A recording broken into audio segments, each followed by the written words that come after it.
it going? Todd Spears is here. My partner Herc Magnus in the house, and my other partner David Hood. Say hello, you guys. Make sure we can hear you. Hey, how's it going? There's Hey, David, everybody. and that's Herc. Well, guys, welcome to the first SERPscout webinar today. We're going to go over, basically this is just, an appreciation webinar. We really wanted to try and, get some content out to you guys just as quickly as possible. We know many of you are brand new members that just got in over the last few days, and so today is kind of like the day where the quickest we could find the time to get with you guys and put on this webinar and wait for most of the people coming in. There are about 36 hours left on the special pricing and the grand opening of SERPscout. But today we wanted to just come on here and welcome everybody in and maybe answer all your questions. I know there's a lot of people on this webinar today, so we're going to have a lot of Q&A in the end, and we love your questions, guys. That's one thing if you've never been on a Supremacy webinar before. And by the way, I know there are a lot of new people on here, and we really do appreciate you coming into our family, and we welcome you, and we just want you to know that please ask us and give us your feedback and all the questions that you have. It really, really means a lot to us to know that you're engaged and that you're thinking, and it makes us think, and it makes us think about what you're thinking and what we can do to improve our products and to improve our support and to improve our the flow of everything that we have going on. So please, when you're on our webinars, never be shy. Your questions are only seen by us, obviously, but we take everything to heart, good or bad. We're pretty transparent with everything that goes on, and we definitely take everything you say to heart. So if you're new, you're going to get to know us pretty quickly. We're going to do, we do a lot of webinars, a lot of different content and training. We come out with new things and new ideas and new ways of helping people grow their digital agencies primarily. So today's webinar really, again, is just going to be about answering your questions. We're going to go over all of the features inside of SERPscout. Right now, I'm sure some of you are going like, where's the training videos, where's the tutorials? We haven't created those yet, and the reason for that is two reasons. One is because we've just been developing this thing so quickly. We kind of did this release in phases. We let our internal customers in, and now that you're an internal customer, you're going to get first dibs on the best pricing ever of anything that we release in the future. You're going to be the first one to see it. You're going to be the first ones to get the best price ever on it, and then we kind of slowly build up to an official launch where we let more publicly let people in. But and as we're letting people in, we're getting feedback and we're seeing how it's being used, and we're talking to people, and then things are changing a lot. And this user interface has changed a lot over the last couple of weeks. So we didn't want to make a bunch of videos that become outdated within a week, because it takes a lot of time, effort, and energy to produce those videos. So that's one reason for this big training webinar, is to give you a big, great overview of exactly how everything works. And guys, I want you to know right now, this software is not complicated. There's going to be 4 simple things that you got to do, 4 thought processes to make this work. And we're going to go over all of that again. And I know that if you've watched our demo videos, they're a little short and sweet. If you've been a customer for the last month, let's say, then you've already been on several training webinars and you already know how easy it is.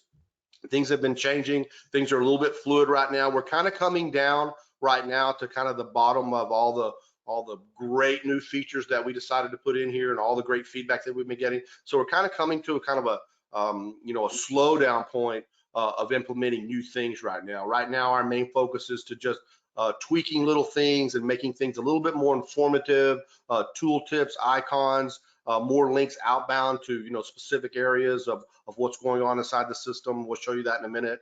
So things like that. So the UI is becoming really, really stable now.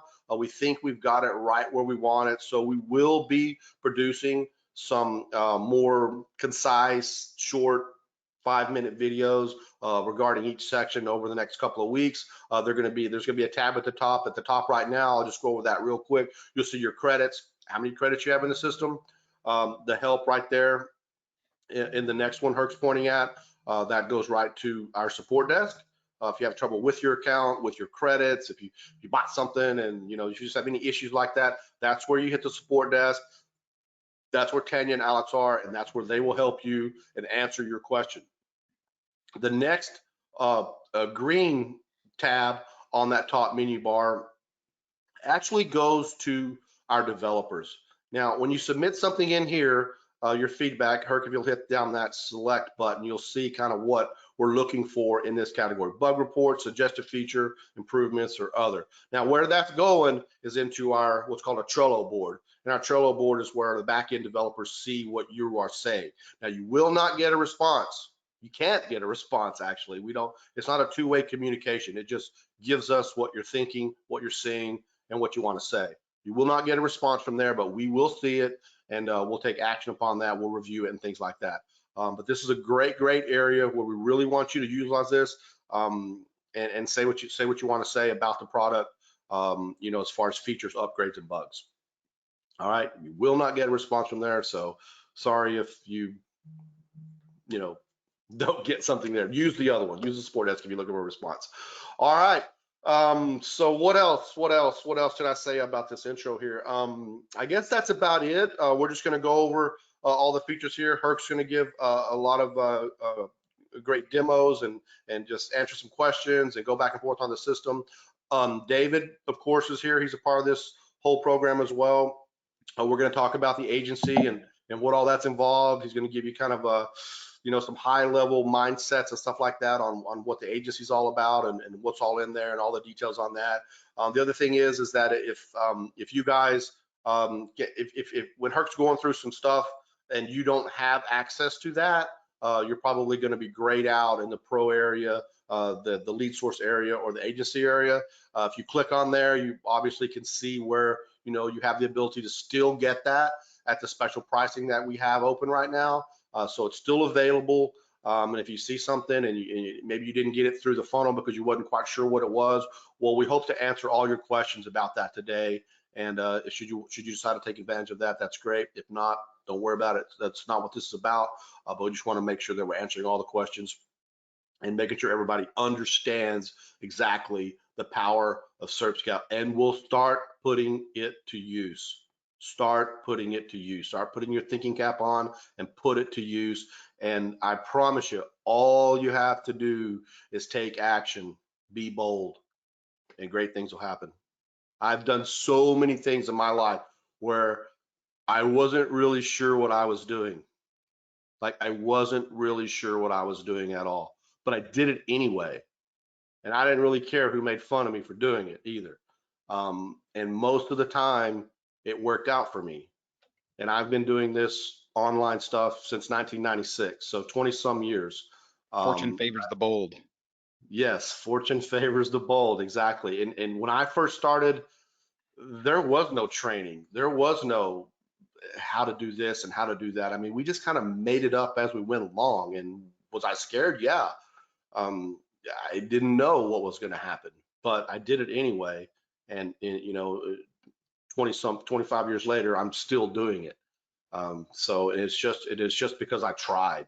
It's just because I put it out there. I just put faith in whatever I'm doing, you know, with good intentions was going to work out well for me. And I can speak to Herc. Herc probably not going to talk about too much of what he's done over the years, but Herc has been doing this for 20 years as well, or a little more. I think around 22 years.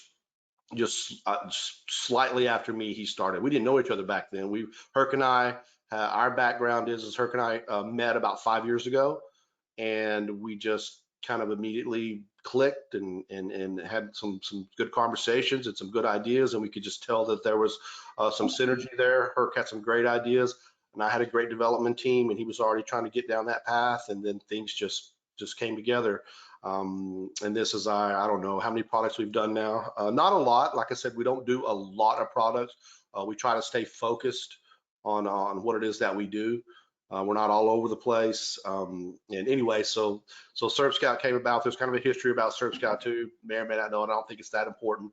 But we think SERPscout is going to be the best client acquisition software for digital marketing agencies, whether you're been in the business for 5 years or you're just a startup. Startups can use this and be so pro, it's not even funny. You're going to look like you've been in business for a couple of years.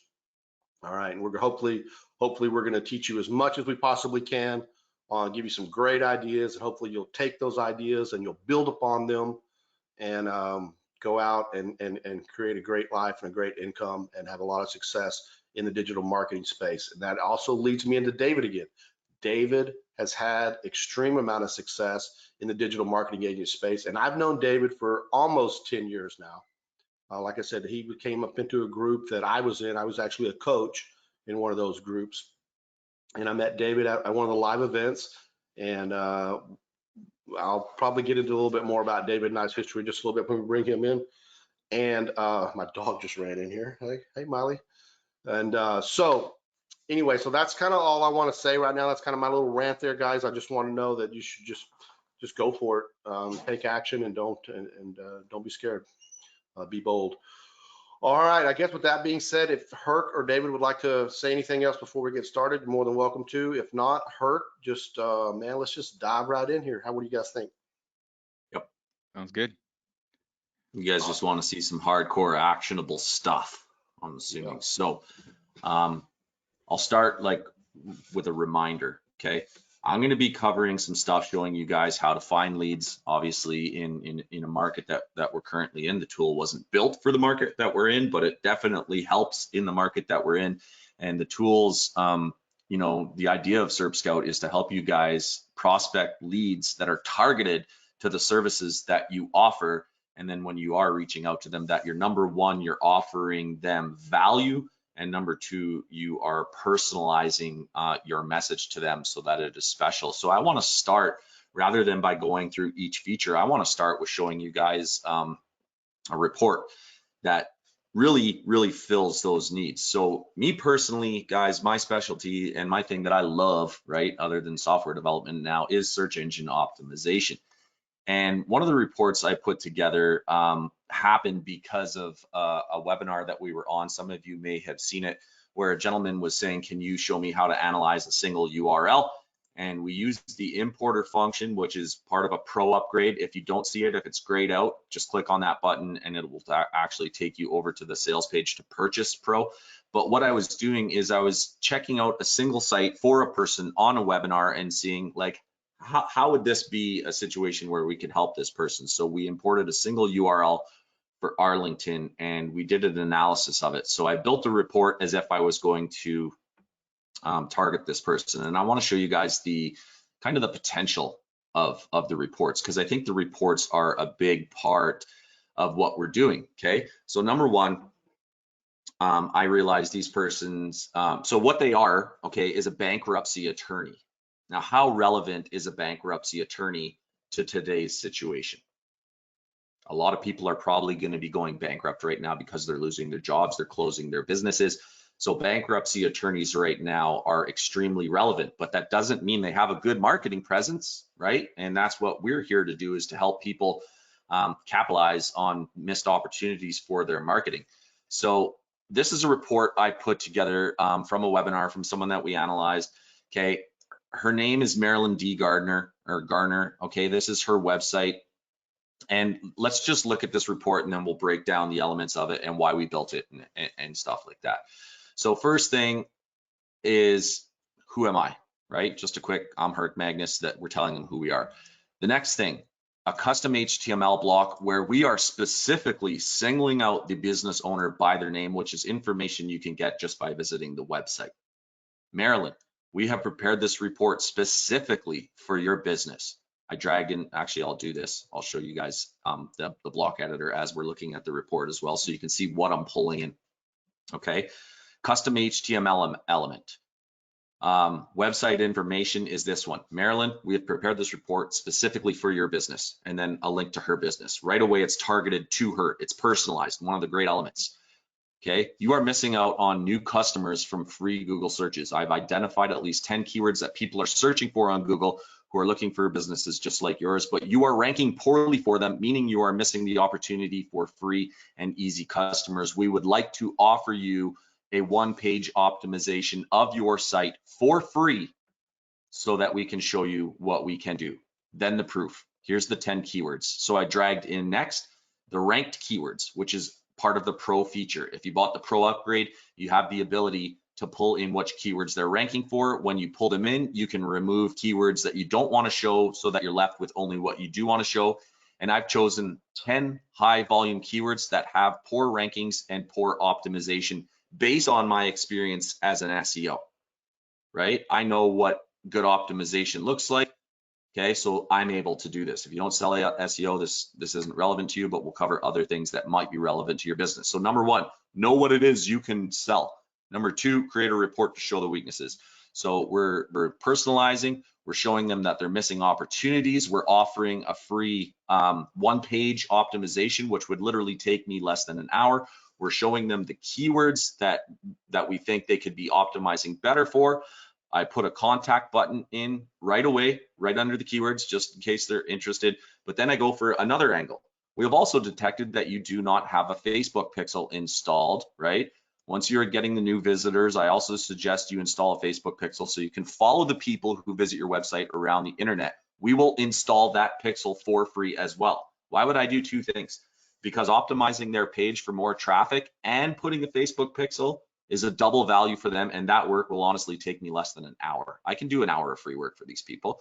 We throw in the detections so this was a custom HTML block, this was a button. I dragged in this element right here was detections. I just dragged that in. Another custom HTML block with everybody that purchased got access to a video, an explainer video that tells the business owner what a Facebook retargeting pixel is and how it is super beneficial to their business. So I dragged in another custom HTML block and I dragged in that professionally done explainer video, all in that one section. Okay, tailing idea. My closing message. We hope you find this information about your missing opportunities useful. If you do, contact us now and we can give you a risk-free trial of just a few of our services. Even if you choose not to work with us in the future, we thank you for your time and considering us for your online marketing needs. And then the contact button again. The contact button is editable, guys. So if the user, okay, if we send this to Marilyn with an email and she clicks over to this report and she's kind of wowed, right? So let's go to preview again. So she won't see this block editor, that's for you. She'll see something like this. And then I use the nice floating clouds and I made it look like a sun using a radial blur for my design. Okay, it is personalized, it is helpful, and it has call to actions on it. This is a damn good bait for people. Now, one more step I did, when Marilyn gets here and she clicks on this, I am interested in this free offer. They're gonna optimize a page for me and install a Facebook pixel for me for free. I'll take you up on that. Look at this. Marilyn, we are ready to help you today. Just fill out the form to let us know that you want to take advantage of our free offer. And what's on the left? Remember how by default it's that telephone, guys? You can actually change that image. I went and grabbed a screenshot of her website and put it here. Look how customized this is to Marilyn. This is gonna knock Marilyn's socks off. Nobody is contacting Marilyn with this level of personalization. Well, I shouldn't say nobody, but all those spammers out there that are hitting up her contact form and shit like that, they're not personalizing anything. They're not talking about her business. They're not talking about her missed opportunities. They're not addressing her, really by her name and by her website. This is an unspoken message to Marilyn that, holy shit, these guys are pro and they care. You know what I mean? There's so much information in here that when Marilyn sees this, she's going to be impressed, right? So I wanted to show you guys that as right away, as a way to really how to use SERPscout super effectively, super targeted by adding personalization, by adding bait, by adding a free trial, by adding a mixture of all the building blocks that we can use with detections, with custom HTML, and just really thinking about who is this person, what are they lacking, how can I help them, and what can I offer them of value so that they might work with me, and how can I do it in a beneficial, risk-free way to them. We're not asking Marilyn for anything but a chance to prove ourselves. We're not asking for money, we're not asking for commitment. Well, we're asking for access to her WordPress so we can go optimize the page of her site and install a Facebook pixel for free. Right? Does that make sense to everybody? Give me one if what I've done here is kind of it makes sense. Give me a 2 if it opened your eyes a little bit as to like, oh yeah, I get it now. Yeah, guys, this is super, super personalized, and this shows a lot of, engagement and respect on your part to them, as opposed to what everybody else is doing. And yeah, does it take a little bit of time? I mean, a little. Yeah, everything takes You a want to little know bit how little? of Sorry to interrupt. Guys, I prepared this report I watched like them. 20 minutes before this webinar. I I put watched this them. whole report together. Yeah, and that screenshot on the contact page, show them how fast you did that and how simple it was. I don't think you did that, but I think this is just something good to know how he put that image of their website on that contact page. Okay, so what Todd's talking about, guys, is on the button. Okay, let me go back to the element, the editor, so we can really, if you guys want to see us really break down this report and how we built it so fast. Okay, number one, we obviously targeted a bankruptcy attorney. Okay, so we know that they're still in business, so they're not going to be like, sorry, I'm out of business, I can't spend money on you. They're like, holy shit, everybody's bankrupt. We can get more customers. Like we're killing it. So that element specifically, the contact button. Okay, if you click on the gear icon of any element, okay, but specifically the contact element, there's certain things you can change within the element. Number one, the words that the button says is right here, contact button text. You can change that to whatever you want. The color of the button, okay? Black, I don't, by default, we're black. I don't really love black. For maybe green or not red. Red's kind of a stop. Orange is kind of a typical button in marketing. I don't know if that's the best, but I used orange. You can change it to whatever color you want. You can change the words of what the button says, okay? And then you can change the redirect URL, which is if they click on the button, what happens? Do you want them to be redirected to some other page of your choosing? If you leave it blank, it pops open that modal window that you see here, okay? Which has the contact form for them to contact you. Then we can change the form image. Okay, so let me show you. I'm gonna get this out of there. Okay, so that's what it is by default, this phone button. So in order for me to put Marilyn's something really personal to Marilyn, all I had to do, let me go back to her report. Oh, yeah, just close this. All I had to do was visit her website, okay? So we're talking about marilyndgardner.com. And then I use a free plugin called Gyazo, okay? And it kind of does this. When I can go, I could turn on Gyazo, okay? It's a free plugin to take screen caps. And all I do is screen cap her website, right? I take a nice screen cap. I would have closed this little box first. I'll show you guys. Gyazo. There's tons of them, guys. Any screen cap software. Can you guys name some for me? Gyazo, Snagit. Yeah, I use Snagit. There's all kinds of them. Okay, all it does is take a Jing snipping tool. You guys get the idea. Okay, I use Gyazo because it hosts my image. So there's the screenshot I took. I copy the image address. Right? I right click on the image, I copy the image address, or you could host an image on WordPress, right? Anywhere online that there's an image, you grab the URL to the image. Okay, then in the gear icon, it says form image. I paste in a link to the image that I want to display on the form. I change the form heading to include her name, and I change the form text to say whatever I want. And then I click Save Changes. And now when she clicks on the button, okay, obviously I took a new screenshot. I would get rid of the chat box. It changes this image here to whatever you scrap, to whatever you put a URL to whatever image you want, right? You could put a picture of your face there if you want. It doesn't matter. Okay, I like to use personalization. So this element is editable. This element is editable. This screenshot is editable. Right? And it's all from the gear icon in the report builder. I'm getting too many screens open, so let me close them. Okay, does that make sense? I'm seeing like a million questions already. And I kind of wanted to start there to really go out with a bang and show you guys like, here's how you should be contacting people, okay? If I don't have to do two elements, you can offer whatever you want. What I want you guys to do is think about what services do I or am I trying to sell? find those people and think of a really good offer that won't take you a lot of time, that you can give to them for free and offer them a lot of value, so that you can build a report where you're showing them, you know, where some opportunities are that you can help them with, that won't take you long to do for them. And you just highlight it on the report with personalization, with information, and an offer. It's not really that hard, is it, right? Easy peasy. And then now you start mailing. And I want to emphasize how powerful and that is that he's tailoring it to them and what they are interested in. People don't care about your company. I get all these emails all the time. They're like, I can rank you, but if you put their name on there and their business, which is a lot of times their life, and you can customize it for them real quickly, this is super, super powerful, and not very many people are doing this. So this is great. And if I wanted to even, like, I don't have to have like my information here. 2 things I could do. I could go like this.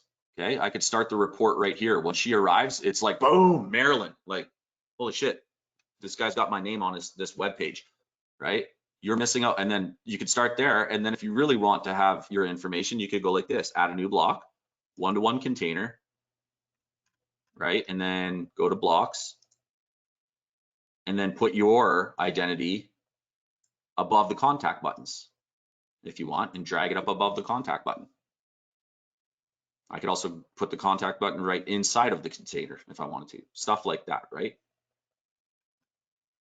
So this is a great place to start to show you guys how to be using certain elements of SERPscout to really provide value to the people. And I saw someone asking earlier, like, how do I use SERPscout so that, you know, I'm doing the best I can and not using up as many credits, right? This is how. I'm talking about, you guys don't need to be scanning for millions of keywords. You just need to be finding the 1 or 2, or like, go out and find 5 of the right people that can benefit from your offer and build the 5 reports for them. It will take you less than an hour, and then start your contact with them, right? You don't need to be spending all your time scanning. You need to be spending all your time building these reports out for people. This is what's going to make you money. The scan isn't going to make you money. The report is going to make you money. So don't worry about using up a lot of credits. Worry about creating quality stuff that you can reach out to clients with. So this was, I think, a great place to start this webinar. Now, some people might be saying, well, I don't have this or I don't have that. So I'm going to lead back into our software. So for instance, the rank keywords, you guys might not have access to that. That's a pro feature, right? So the elements that we've used in that report, obviously we used the SERP scanner, we used the deep analysis with the pro feature add-on, which gives us the ability to do rank keywords, right? So this part of the report where we're showing them the ranking keywords is a pro upgrade feature. If you don't have it and you want it, log into your software, click on any, you will see the SS Pro menu item in your account. It'll just be grayed out. But if you want to upgrade that, right now, guys, is the best time to do it. We're still in launch. We still have great prices. Click on it. It'll take you to the sales page, buy it, add it to your account. Boom, it's done. Yeah, I think it's the importer was also used in that. I think it's about $50-something right now, but that will be going to $197. Just so you know. Another one that I didn't add to this report, just to show it to you guys, that is also part of a pro feature and a weakness that we actually saw in her marketing when we were on that webinar. I chose, here's how to get free traffic and here's how to retarget to that traffic. It's a very inlined offer. It makes sense and it's presented in the right order, right? We'll show you how to get more traffic, and then we'll show you how to follow the new traffic that we're going to get you. We're going to show you how to follow them around on social media through retargeting. Those are the 2 that I offered. If I wanted to offer a third and just blow this lady's mind, okay, here's another one I could add. I'm going to go to add another section, 1-to-1 container, right? And I'm going to drag in unclaimed GMB. Oh, I forgot. When we first ran this audit, they didn't have we did this live on a webinar 2 days ago, 1 day ago, it doesn't matter. They didn't have a claim GMB, and we showed them on the webinar. The person that owned this website actually benefited from us doing this because they saw this information. We were doing it for them. So they didn't have a claim GMB, but this is another one. If you want to offer helping a business claim their GMB listing, pull in the unclaimed GMB. That's also part of Pro. Okay, and I could have added this as a third one if they had an unclaimed GMB. I'll give you 1-page optimization for free. I'll install your Facebook pixel for free, and I'll help you claim your GMB for free. And all I'm asking in return, so this is me presenting, right? All I'm asking in return for those 3 items, which should help you fairly quickly, is that we can have a conversation later on about offering you my additional services. What's the risk to them in doing that with you? There's no contract, there's no money, right? What's the benefit? Well, you can bring them more traffic if you're good at SEO. You can help them retarget on Facebook, and you can help them claim their GMB, which could end up in a maps pack where they're getting phone calls. And their risk and involvement in that is all they have to do is say yes to you. Does that make sense, everybody? What we're doing here and why Pixel Scout is powerful, or Pixel Scout, SERPscout is powerful? Pixel Scout is SERPscout's baby brother. That's where it all came from. Todd kind of alluded to that at the start of the webinar. Yeah, this has actually been over 2 years in development. The first iteration was called Pixel Scout, which mainly focused on finding websites that didn't have a Facebook pixel. That was its theme, because guys, that's a super hot end too, because retargeting, as we all know, is the most profitable way to spend ads online. Is retargeting your warm audience. Those convert, and they're cheap. And websites that aren't retargeting are just leaving money on the table. And it's such an easy explanation to a business owner. And they feel quite dumb after you get done telling them what that is. And they're like, oh, wow, I've seen that. If you bought a SERPscout, well, of course you did, you're here. You're gonna get the explainer video that's on this page down below at the bottom, professionally done video right here that Herc says. That video was just embedded using the custom HTML block on the left. A lot of you are asking, can I put this on the page? Can I put an image on the page? Can I offer my other services on the page? Hell yeah, this is a customizable report. You say exactly what you want to say. You use our suggestions to drag in the detections that they don't have. Yeah, Herc just went over all that. I mean, Herc can show you another example that he uses for his rank and rent sites that has nothing to do with the scan. It has to do with him finding suitable clients that would be interested in renting his site because they're on page 3 for a highly valued keyword that he's ranking number 1 for. And so he built a report. He emails these folks and says, hey, I have this site on page 1. Maybe he'll show it to us in a bit. But it's the same thing. It's just a customized report talking about one specific thing, and it's right there. So Herc made this report, has nothing to do with detections, has nothing to do with problems on the website. It has to do with, hey, you're on page 3, I'm number 1. Would you like all of these phone calls that I'm showing you right here in this image being redirected to you? And I'll send you 1 week of free leads. Contact me. Let's make a deal. And then he can, get some interest in that, and then rent that site out for $1,000 or more per month, depending on the niche. So completely customizable. Do whatever you want on that page. So there's 2 ways of using it already. One is we're honing in on this Marilyn Gardner's weaknesses that Herc went over, and then on the other one, we're honing in on, hey, I have something that you might be interested in buying, and I'm contacting you because you're my target audience, so to speak.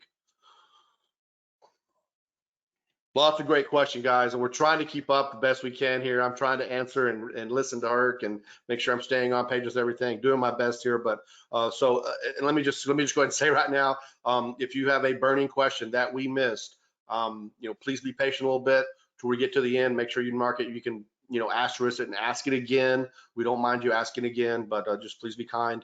We're doing the best we can because there are a lot of you in here, and I know everyone's relatively new to this, and so just bear with us a little bit, but we will be here until all your questions are answered.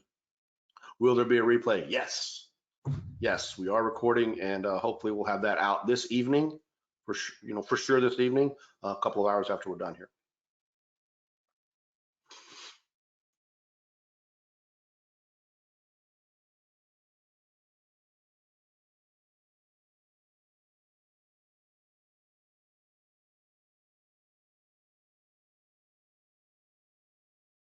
Herc, are you muted?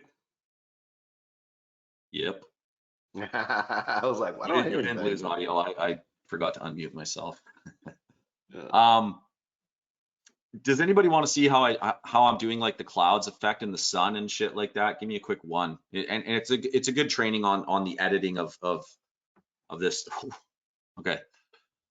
All right. So once you're done filling in your elements, right? So we have a left side and a right side. So blocks are the left side. Those are the detections that we found that we can pull into our report, as well as custom HTML. On the right side, we have settings. Okay. Your settings are your client name. We can even change this to Maryland if we want, right? And then the domain that we want to host the report on. You can see I'm editing, but right now that I'm doing the editing on SERPscout, right? Because this is the software where we're building and editing the report.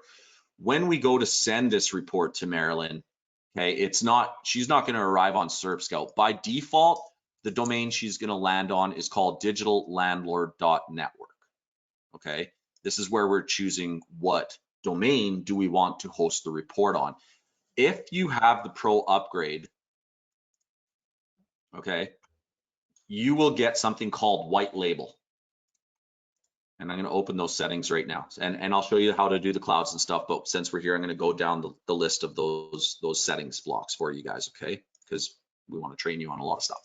White label gives you the ability to host those reports that you're building on any domain you want. It is a pro feature, okay? But what you do, if you want to add, now you can add those reports or host those reports on any domain that you own, okay? You can go out and buy a new domain, you know, mynamereports.com. You can host on a domain that you already own as a subdomain. So just go set up a new subdomain on that domain and through your cPanel, okay? To add the domain, you click on add domain. Once it's set up, you put in the domain, whoops. You put in the domain that you went and set up, and then you click on, you follow these instructions. In order to add white label domain, you must add a new DNS A record that will point to our server's IP address. So I'm going to do this for you guys really quickly. I don't want to take up too much time, but this is important. So you're going to go to your cPanel. And I'm going to set one up right now, live in front of you. And I'm going to do, I don't know, rep.hercmagnus.com. It stands for report. Okay, I'm going to use a subdomain.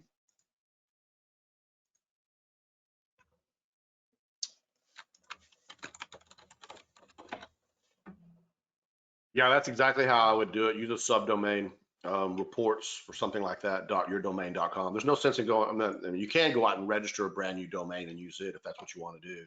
But it's not, you know, your full brand, but a subdomain works brilliant here and it's free. Okay, in subdomain or in cPanel, guys. If you don't know what cPanel is, we'll cover that later. Type in sub in the search box, subdomains. Okay, add a subdomain. What did I say? I said rep, right? On hercmagnus.domain create. So there you can see the subdomain rep.hercmagnus.domain is being created. Done. Easy, right? I created a subdomain. Now I want to add an A record to that subdomain. So I'm going to go back to home. I'm going to type in zone for zone editor.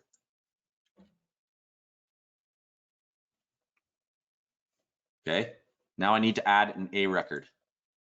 So I'm going to click on put in my subdomain because I want to add an A record from the instructions on the white label. Add an A record with this IP address. So add an A record.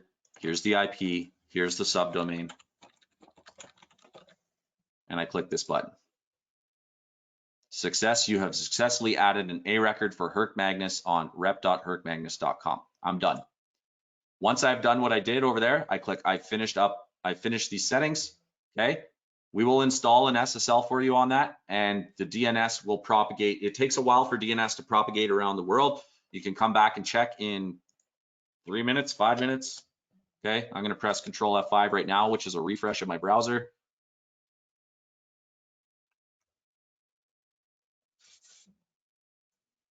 Okay, so it's going to take some time, but once these both go green, you're now ready to host your reports on this domain. That's all I'm gonna cover for now. The training videos will cover the rest, okay?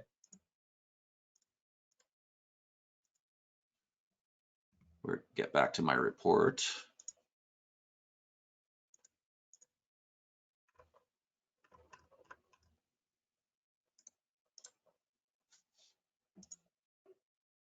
Sorry guys, just getting back to my report. So remember, back to customize.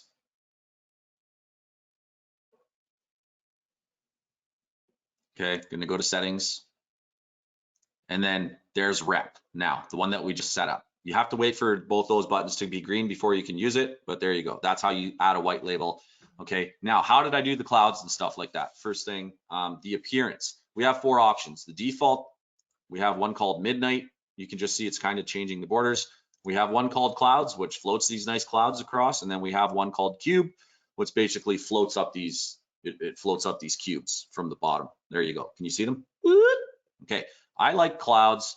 And then the way that we do the sun, I'm going to show you this. Okay, right here on the gradient background, I select radial, I select top, and then I do, if this button is to choose the background color of the report. So I click on this one, that sets this little box. I click on this little circle, that allows me to set a color. Okay, so right now I have a blue sky color. Okay, well, I need to add it, make it look like a sky fading. I add another color, so I click on the box, I click on the circle, I add a lighter blue. I go closer to the left side, I add another one, I make it yellow because sun usually reflects yellow light. Now I need one more, I select another one, I select it, I click white. Now it looks like a sun shining in the sky. I have a blue sky with floating clouds flying by. And I click Save Changes, done. Now I'm not going to show you any more than that, guys. What I want you to do is to play with it, to get good, to get creative, to use your own ideas. Maybe you like nighttime settings, maybe you like daytime, maybe you want to try, instead of a radial blur, a linear blur. I'm not here to tell you what to do. I just want to show you how to use it, and that's how, okay? That's all those functions in there. Where was I? So that's the report builder. The features you saw, we used a little bit of the pro features from white label, rank keywords, unclaimed GMB. I use the importer to import the URL. I saw somebody ask a question, how do I reduce the amount of credits? I think I answered that by knowing what it is that you have to offer to people. The answer to how do I use less credits in this system, by number 1, knowing what it is that you have to offer people, and then by number 2, searching for those people in the SERP scanner, filtering by people who are contactable by email, and setting up reports, and then moving to contacting them, not to building more reports and scanning more. Guys, you just bought SERPscout on the front end with 100 credits. You have enough credits to go out and start targeting people. This isn't a software where we're going to target as many people as we can. No. That's a bad way to do prospecting. We are going to focus in on the people who need our help, and SERPscout scanner is telling us who needs our help. Because when we scan for a result, guys, okay, the first thing we do is we filter by the people who we can contact, right? And then we run a deep analysis so that we can see what they're weak. Now, if you're an SEO, you're going to go after low ranking keywords. If you're a Facebook marketing agency, you're going to go after people who don't have a Facebook pixel. If you're a Google My Business person, you're going to go after people who don't have unclaimed businesses. You're going to pick the person who has weaknesses that match the services you offer. You are going to then build a report that is personalized and helpful to them, and then you are going to contact them. That doesn't take multiple scans. That takes one scan, right? And that's how you're going to save on credits. Once you've built the report, guys, the next step is to select the person you've built the report for and click on send an email.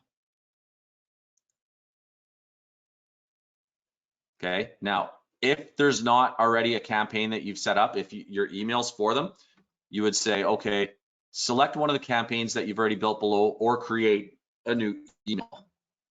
Creating an email is easy, right? You click, you go to create an email, and then you decide, okay, I would need to create a new template. Excuse me. I'm sorry, my system's a little slow when we're lagging. Okay, a new template is basically Maryland, I guess. Maryland. Okay. You can see a new template is being loaded right there for Maryland specifically. So what do I want to do? I want to create email number 1 for Maryland, right? And I call them email 1. When to send it? I want to send my first email immediately. Okay, what is my subject line? That's up to you. What do you want to say to her to entice her over to your report? I'll give you this tip, guys. Email subject lines have one job: to get the person to open it. If I go to my Gmail inbox, I have a million emails. I'm sure you all do as well, right? The ones that you open are typically from people you're expecting stuff from people you know, like your family or your business associates. And then the third one is the shit that catches your interest, the subject lines, right? Because most of your emails probably look like this. So since these people are likely not going to know you and they're not expecting an email from you, you have to write a subject line, right? That's good for them. A typical good opening subject line, guys, I saw someone asking, are you accepting new clients? Think about it from their perspective, right? Think about it from their business, Maryland's business. If I sent Marilyn an email that said, hey, Marilyn, are you accepting new clients? What do you think she's going to think that email is about? Somebody give me an answer there. Yes, she's going to think that email is about me becoming a new client for her. So that will get an open, right? Okay. Your subject line can be like, we've identified a few. Now, this is where we'll flip it a bit, but not in a douchey way. We're going to flip it a bit. Okay. We have noticed that, okay, like say something about your report. We've noticed a couple things lacking in your, you can even just, if you want, just to get her to respond to you, because remember, your subject line is to get them to open your email. Your body is to get them to take an action, right? So your body is, hi, just checking if you are taking new clients into your business. Save. Now, when they respond to you, they're obviously going to say, yes, how can I help you? Now the communication is opened, right? You're not trying to offer anything here. You're just trying to get them to respond. Yes, when they respond, yes, we are taking new clients. Next email, great. We've noticed a few things, that are lacking in your business. We want to give you a free blah, blah, blah. Okay, that's one way. You guys are going to have to get good at this. I can't tell you absolutely everything you want to do. You're going to have to get good at this, but I'll tell you a feature of the software that we're planning on building. We're going to, because we can track the open rates of subject lines and the click-throughs on the bodies, we're going to start doing a user-to-user sharing of reports that people want to share. If you're feeling gracious and you're getting good opens, you'll be able to share that with other people so that they can download your templates, okay? But get good at writing subject lines, get good at writing emails. So once you've created the email or the series of follow-up emails, and David's training is great for telling you what to say and how to approach clients. I shouldn't be stepping on his toes with this, okay? Once you've created it, you send it, right? So once it's created here, you go back to your deep analysis, you find your Maryland.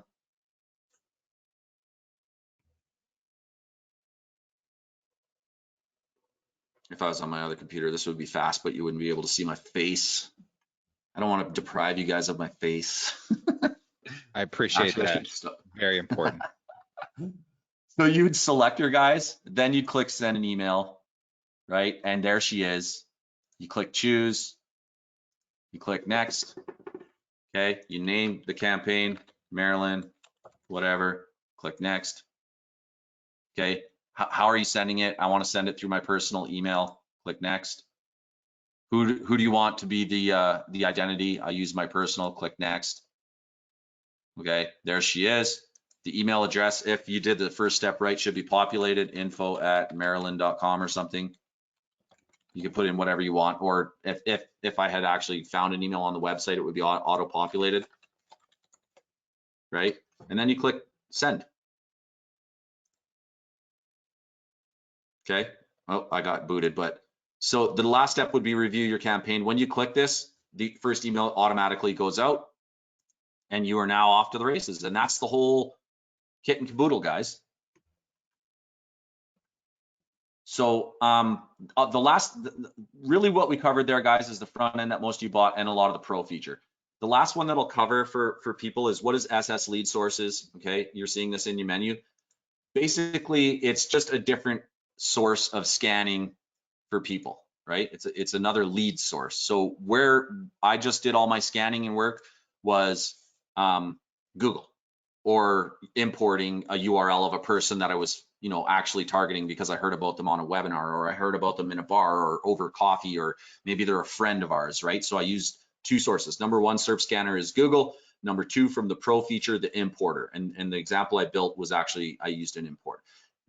The elite level upgrade, guys, TLS and Yellow Pages scanner is the ability to do everything that I just showed you, but your initial scan isn't on Google, it's on Yellow Pages. Okay, that's pretty self-explanatory. The benefit of Yellow Pages, guys, 100% local businesses, right? Versus Google, which has stuff like Better Business Bureau. You're not going to contact Better Business Bureau. Yellow Pages is 100% local business. And then the TLS scanner, guys, is actually a database of 65 million leads all over the world that you can search by a keyword. Okay, so like, I think that one was bankruptcy lawyer. Okay, and in city, I could do any city, right? Phoenix. So you put in the type of business, the location of the business, and you search. When you click on start the search, it searches the database for those businesses in that city. Our credit cost for this is 10 credits. Now, some people might be like, whoa, that's a lot of credits, guys. But here's the thing. It'll pull back up to 1,000 results from that database for 10 credits, which is actually 10 times more valuable than the SERPscout credits on the front end. Okay, because for 10 credits on the front end, you're scanning 100 results. For 10 credits on the TLS scanner, you're scanning 1,000.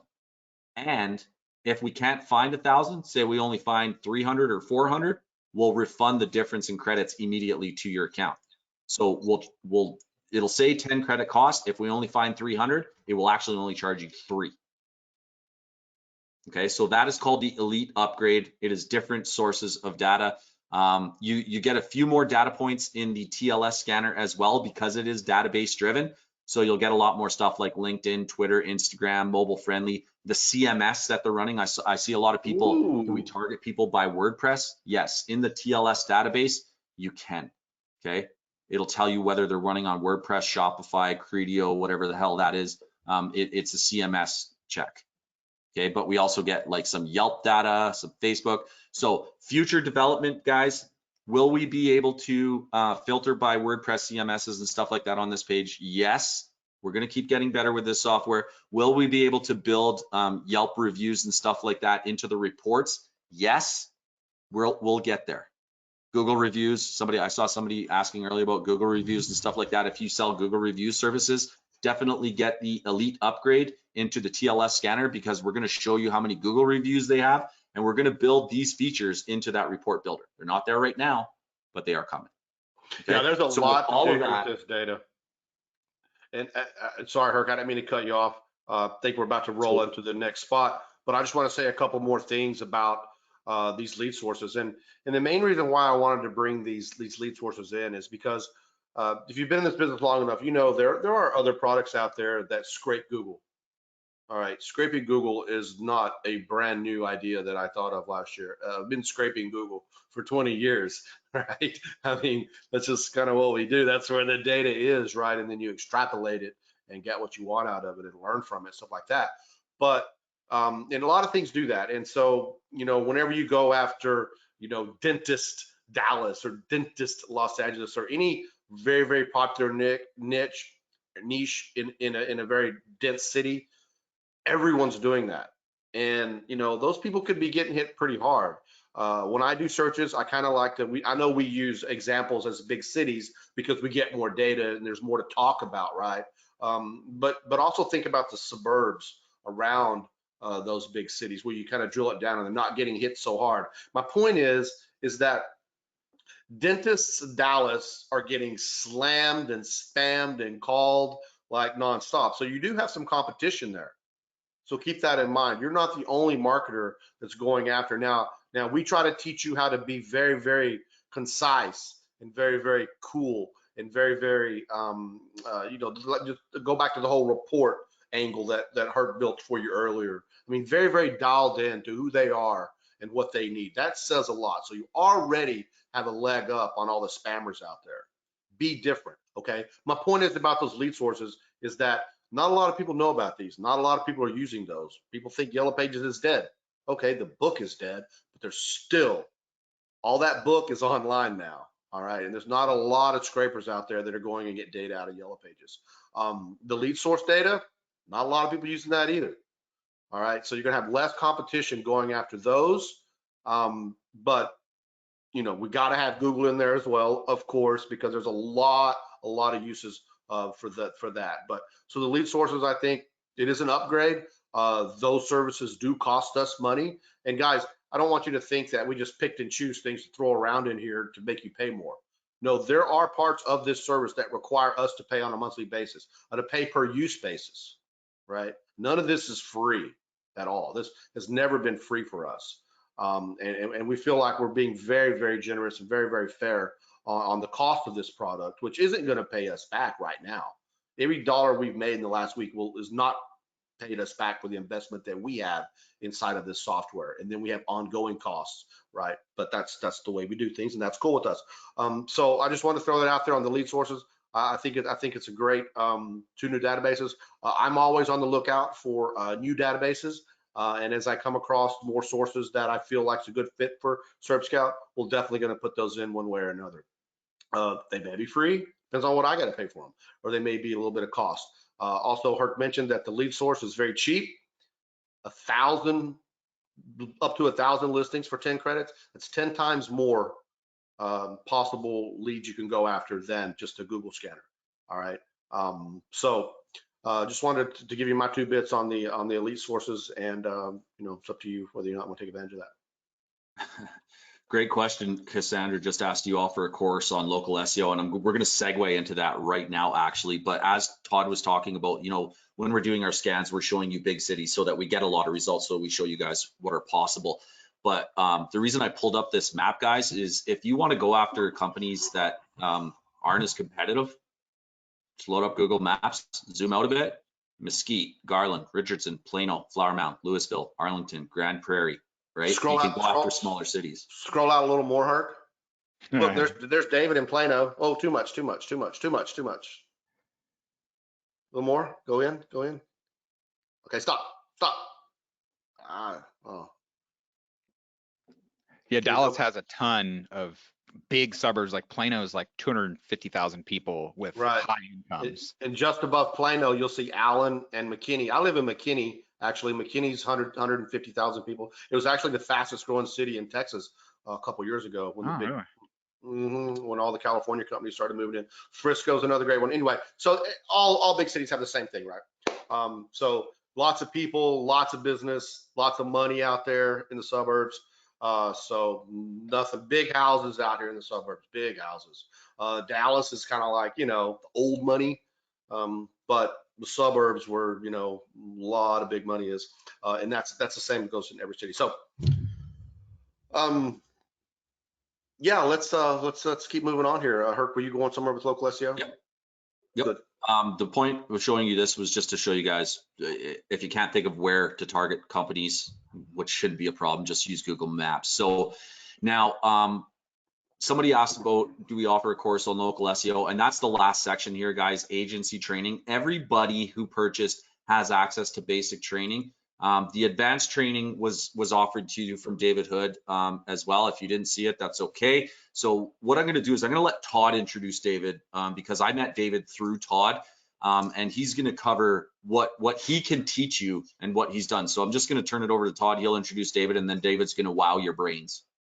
Right on. Thanks, Art. Appreciate it. Yeah. So I've known David for about 10 years now. I think we might have met in 2011. We were both in a group that I was a coach in, actually, and David, was getting started in the business. A little backstory about David. David is an engineer by trade. I believe he has a degree in electrical engineering, and he worked for a big company here in Dallas called Texas Instruments. You may have heard of it. I mean, they're a $1 billion company. They make a lot of really great stuff. And so he was an engineer there, and was moving on up in the world, but just kind of wasn't his thing from what I understand, and kind of wanted to go out on his own and be his own boss, and decided to just, hey, I'm going to get into this internet marketing thing. And let me tell you right now, David is highly intelligent.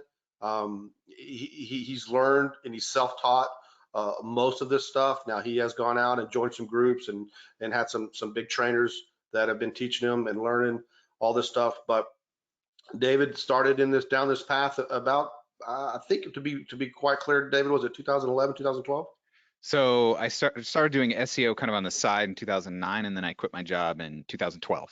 So. Right. Okay. So he started kind of dabbling with it, playing around with it, and then kind of figuring out, hey, I can do this. Because SEO, to be honest, isn't really that hard once you understand the basics, and the basics will get you moving.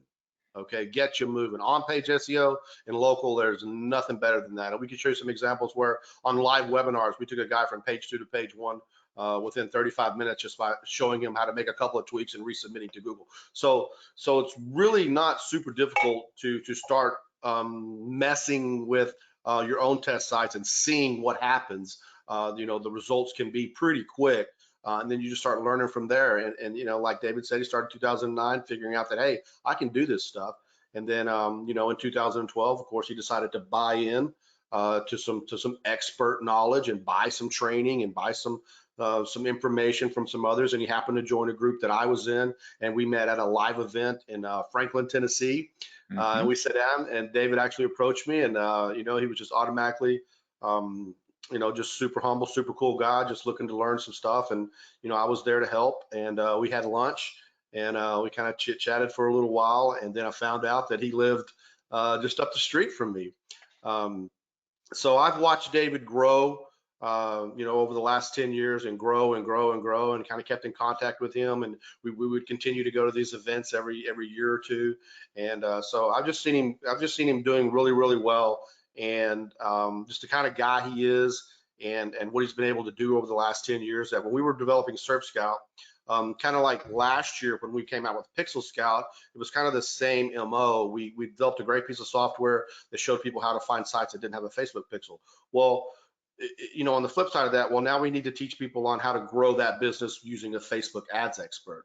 And that's when we brought in a guy by the name of Dino Gomez, who's phenomenal as well. I had known Dino for a few years before I invited him into Pixel Scout, because I just liked and trust him, and I knew that he was the guy to help our people understand that. And the same thing went for David. When I was putting together SERPscout, and I knew this was going to be a thing, and I knew it was going to be hot, I think it was back in November, I approached David and I said, hey man, I haven't seen you in a while, let's go have lunch. I want to talk to you about something. And so that's kind of how I brought David in here, and he was more than happy to come in. Taking you on a date. I just wanted to drive your Tesla. That's what I was doing. Sorry. David does have a really cool Tesla, and I got to go. We went for a joyride after lunch, and that was a lot of fun. That thing does drive itself, y'all. It can speed up and do its thing and exit, and yeah, it was really cool. I think I'm going to get one now. I liked it so much. Different color though. I don't want to be copying you to the T there.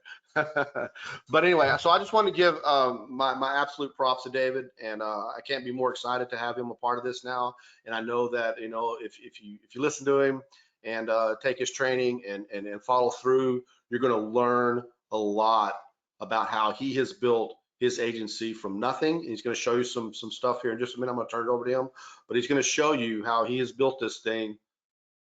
No bullshit. No smoke and mirrors, no funny business, how he has done this by himself, learned on his own. You had some help. I can't stress this enough. If you think, you want to be the smartest guy in the room and know everything, then you seriously need to find a new room. You need to be around people and learn from people that are smarter than you. And I try every single day to come in contact with and associate myself with and learn from guys and gals that are smarter than me. And I think we all should do that, because you're never the smartest person out there, and you're only as smart as the people around you. And so I can't encourage you enough, at any chance you get, to be around and join masterminds. I've spent hundreds of thousands of dollars traveling the world and joining groups and masterminds with people that are smarter than me. And I can't tell you what it's done for my business and my career and all the knowledge that I have now. It comes from my own testing. I have pioneered. I am not afraid to get out there and test and figure stuff out. I mean, my background is I started programming at about 11 years old. So I've always been curious. How do I make it do this? How do I make it do that? And I've crashed and burned doing things like that many times, but I've always just wanted to try things out and see what happens. So I do a lot of that as well. Experimenting, research and development, reading, studying, learning, watching others. But I've always noticed that the fastest way through all that is learn from someone who's already made those mistakes. And you know, my first mastermind I joined cost me $10,000, and I was a newbie, and I spent $10,000 with a guy by the name of Jeff Johnson. This was back in 2004. And I joined his mastermind, and I was surrounded by, I was the newest guy in the room, trust me.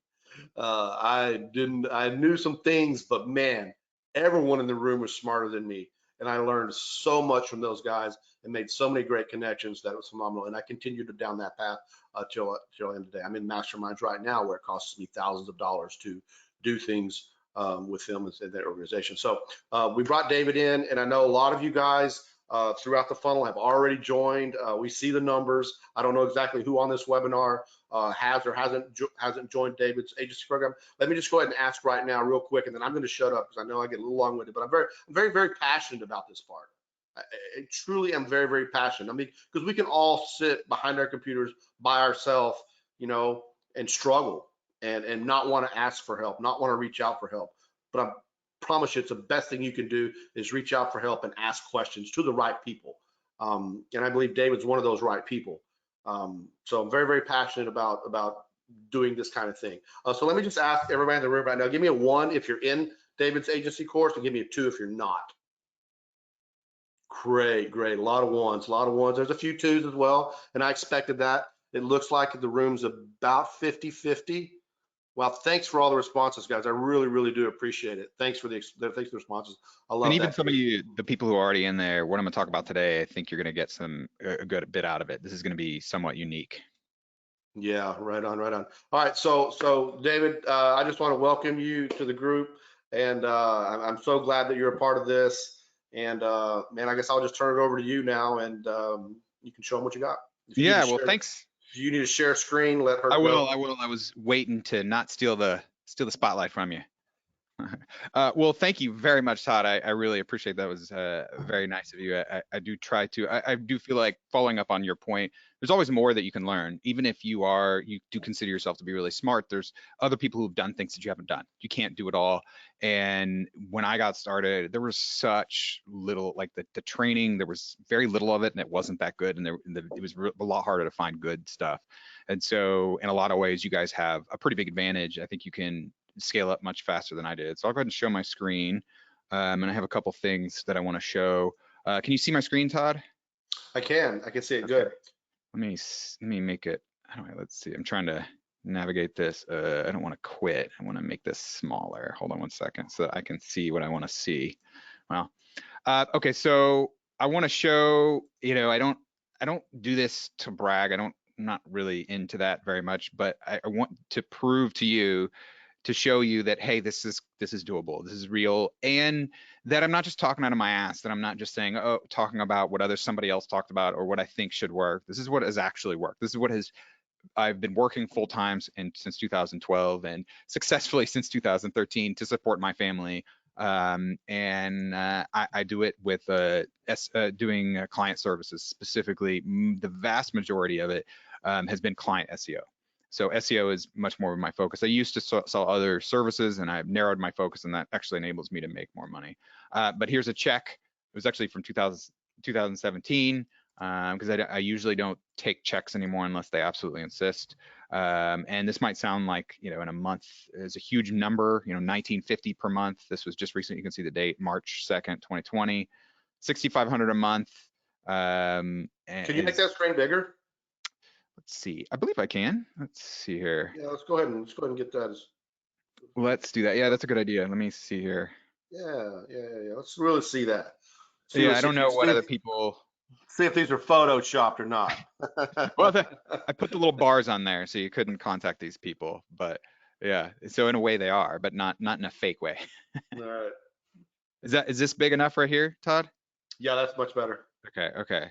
Here's 6,500 a month. And if you're putting in questions, I'm not going to check them right away, but I will stop every once in a while and go in and see what I can find out. Or if Todd or Herc want to point out a specific question that's highly relevant to a moment, then that's fine as well.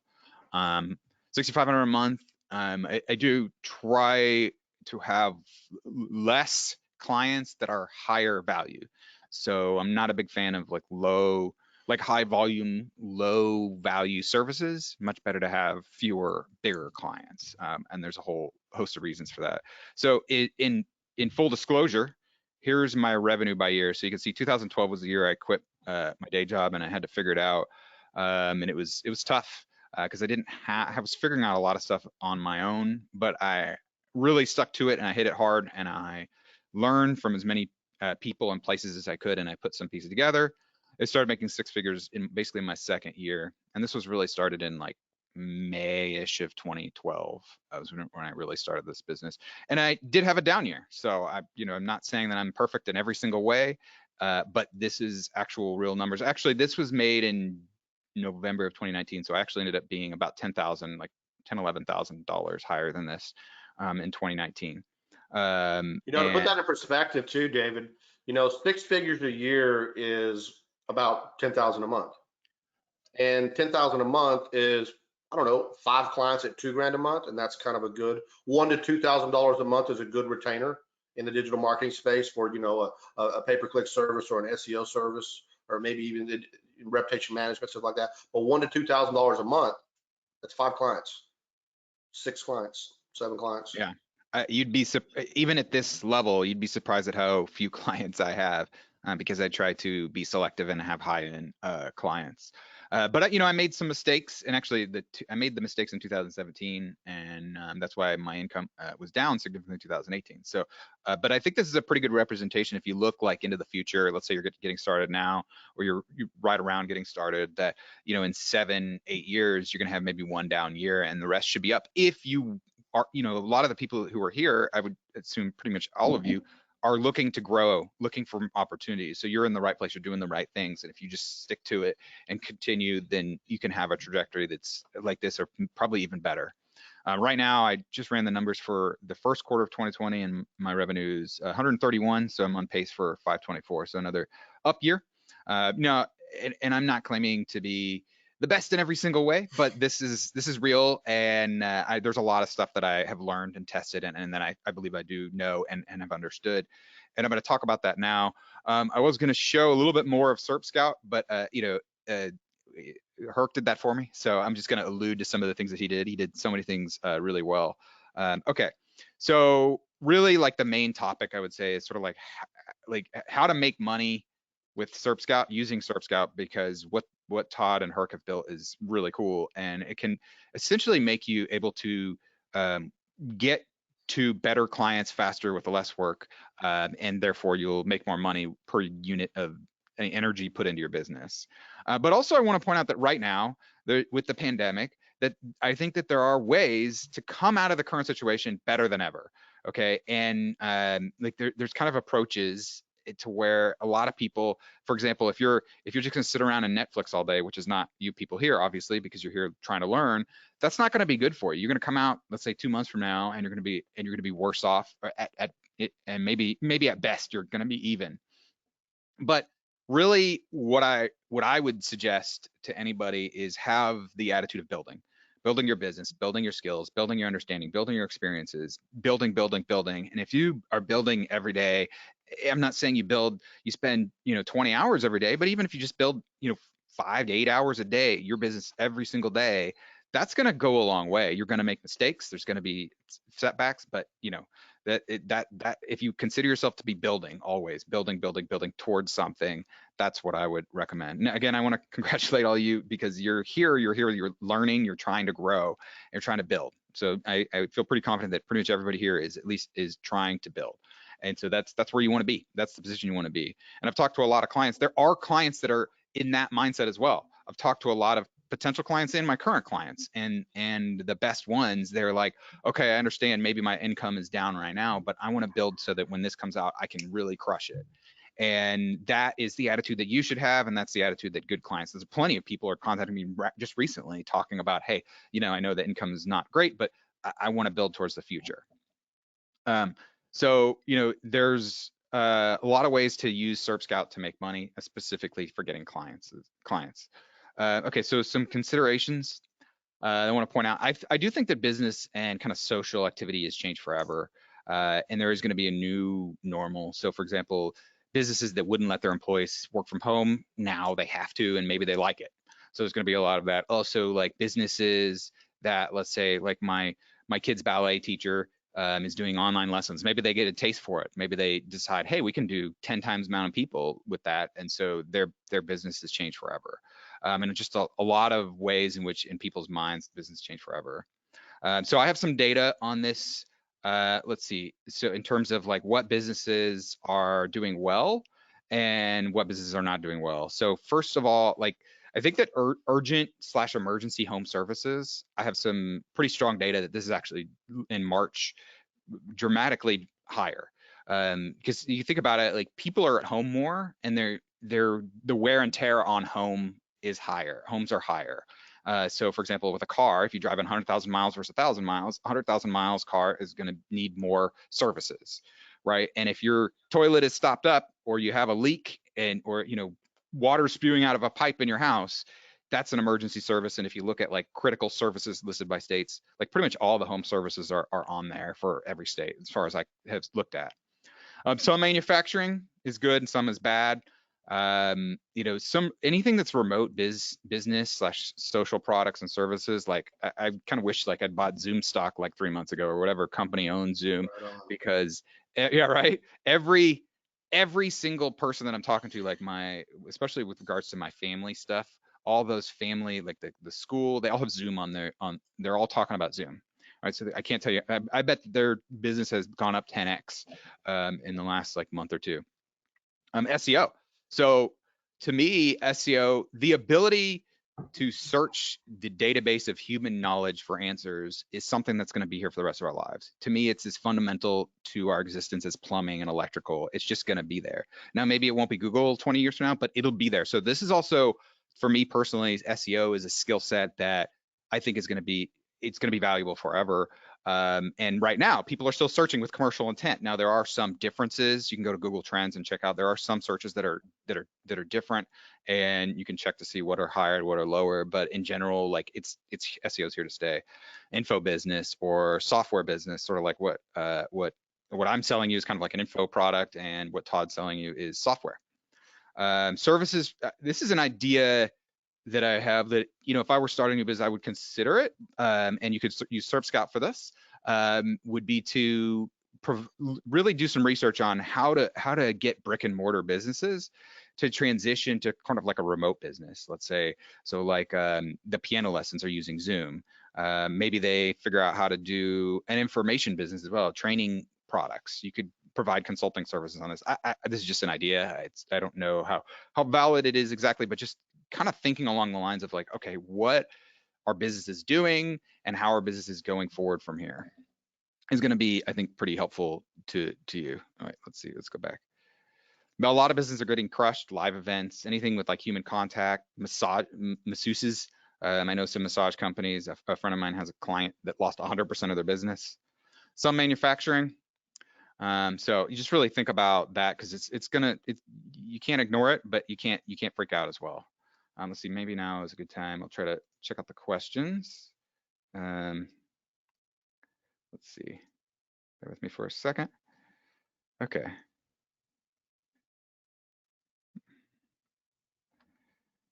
It looks like Herc has done a good job answering a lot of the questions. What manufacturing is doing well? Well, think about what needs to be manufactured. So just anything that is in the healthcare industry, Imagine a company that makes ventilators. I'm sure they're doing, yeah, exactly. Doran just said ventilators, right? Or toilet paper, although that's probably a blip. But I have a client that is in manufacturing, and they're doing well. And I don't want to say their exact niche. So Gregory says, I was not really sure of what the course covers. I thought it was more of an SEO program. Can David's program help with the marketing? So the advanced SEO training is not an SEO program. It's not teaching you how to do SEO. Yeah, hand sanitizer, Megan says. It is a how to sell agency services. That's the focus of it, how to sell it. It's not really the service end of it. Now, I think they did mention, I'm talking to Herc about potentially providing some sort of, I don't know if they're going to do that or I'm going to do that, a course on how to actually provide the services, which is a kind of a whole separate ball of wax, I guess. So, yeah, so Cassandra, there is demand. Cassandra asks, can you hold a class on local SEO? Yeah, I mean, I can, and we're gonna have to talk to Herc and Todd about exactly how to navigate that that situation. So I'll move on, but I'll come back and check the questions. So feel free to ask away. Okay, so there's kind of 4 objectives here: find high value prospects to market to, market in a way that grabs their attention, ask for attention multiple times, and get them on the phone for you to sell to them. And in the advanced training, I go into deeper step-by-step of these. And then also there will be more content than what's in there now coming in the next couple months. I want to start actually with this right here.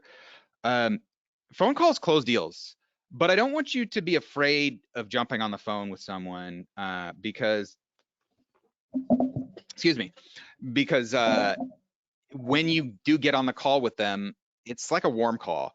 They're either calling you or they're expecting your call, and it's not the same. And you're prepared. It's not a cold call. There's already context. They've responded to an email, or you've sent them some sort of message, and in general, they're not going to be mad at you. I've actually done cold calling, and it's very rare for people, even in cold calling, to actually just be mad, especially when you approach it with the perspective, the attitude of, I'm here to help. I'm here to, I just want to see if I can help you. If you're open to discussing how I can help you. I really like this phrase, open to discussing. It's so non-threatening. And you know, open to discussing to insert value statement, insert something that they want. Okay, so this is kind of the end result. If you can get them on the phone, I am not a salesperson. I was an engineer. I had an old friend that told me, like, if you told me that you'd make money by convincing people to give you money, I would have not believed it. So I just kind of follow simple things. I just try to, I have a really detailed process on what I do, and I just try to follow it. And when I follow it, I make money. And I just, you know, it's pretty simple. I try to offer value. I try to make offers, and I try to close the deals. And I don't try to BS them. I don't try to get clients that that suck. I don't try to get clients that I don't think I can make money. And I really do try to help people. And I think that comes across. And you know, it's not as hard as you think. If you can get them on the phone and just be real with them, just talk to them and just be yourself in a professional way, then that goes a long way. And some people are not going to be a fit for you, and that's fine. And if you try to be all things all people, that's not going to help. I do add value, and that's part of what Herc talked about. You're giving them value right there. You're showing them, hey, there's something that your baby, your business, there's an issue right there, right? And by showing them that, that kind of gets their attention, which brings me actually all the way back to, so then you just you make the offers. At some point, you know, you add value, some free value up front, and then you make your offers and you ask for a sale. And it's pretty, you know, really the thing that's going to stop you isn't not knowing the technical stuff, isn't, oh, I said the wrong thing. It's not doing the work. It's just not doing it and doing it and doing it and doing it over and over and over again.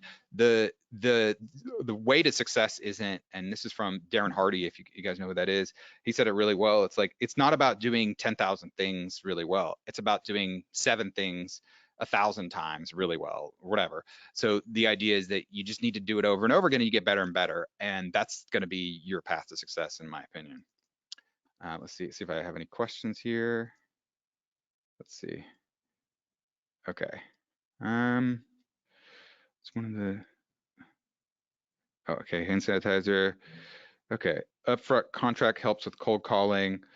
Dorn says upfront contract. I'm not sure what he means. It's like that. Okay, so Doug says if David sells a course on how to rank SEO sites, I'll definitely buy it. I already bought the advance. Thanks, Doug. I appreciate your confidence. Why is my question being skipped? Yeah, there's a lot of questions coming through. You know what, David, don't even worry about questions right now. Just say what you got to say, and then I'll answer what I can, and we'll have a Q&A period at the end. Cool. That works for me. All right, Yeah. let's move on. So the objective, find high value prospects to market to. And that's what SERPscout does. So you have the SERP scanner. What I would do, and I'm just gonna jump over this pretty quickly because Herc covered how to do it pretty well. So I'm gonna go, and really the idea here is I'm looking for people who are not already ranking. So I'm gonna search, that's why I'm gonna go in here and I'm gonna do, I did pages 4 to 7 for this. All right, so I did, Carrollton's actually a pretty big city suburb.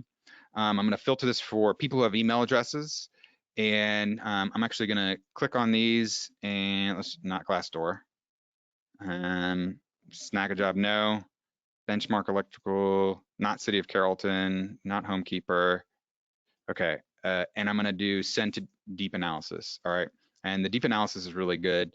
This is one thing that just a month ago they didn't have in here, at least not as I wanted it. So when I go into deep analysis, so some of these are still, those are still running, but I have some other ones.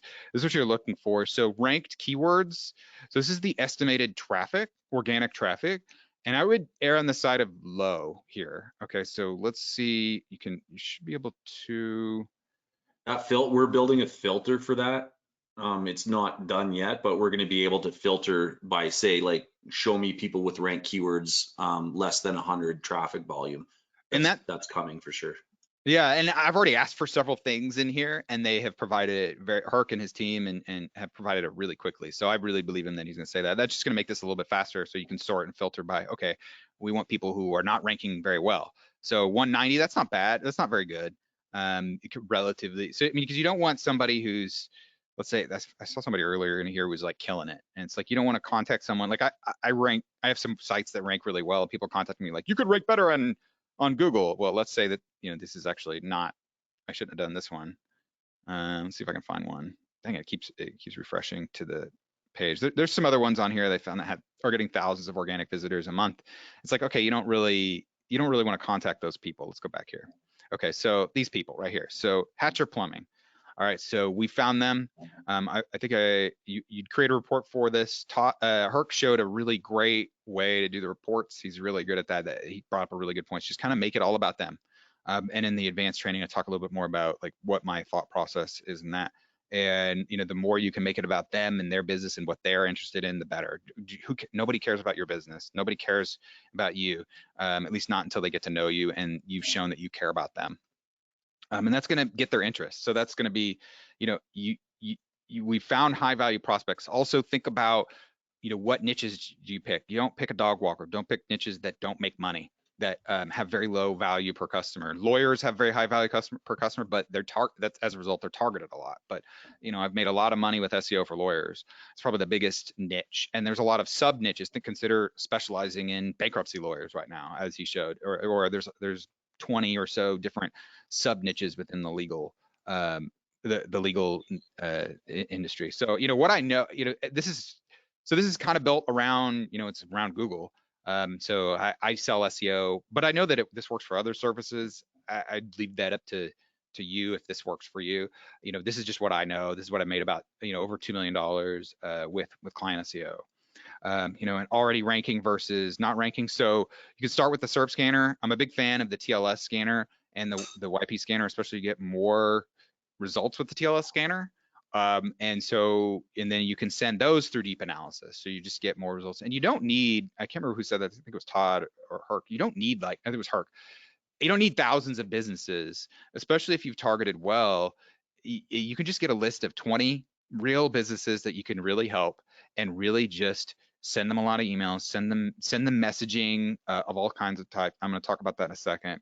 So you don't need tens of thousands of businesses. Now, if you're doing just email, which they do really well with the email, then you're going to need more. But if you mix in other forms of marketing, that's going to help as well. And I showed you filtering for found emails. Let's see here. You can also do, let's say you can talk about their SSL, the analytics. If they have it installed on there, that's just going to show kind of their sophistication, or something like real basic that you can be like, hey, Google's not going to show your results in Chrome. You need to get the SSL. It's typically a very simple and easy upgrade that a lot of times you can show value. So that's a reasonable place to start. So SERPscout helps you find the high value prospects to market to. Okay, so the next objective would be to market in a way that grabs their attention. And again, make this all about them. People are more interested in themselves. I've kind of jumped around and already talked about some of this.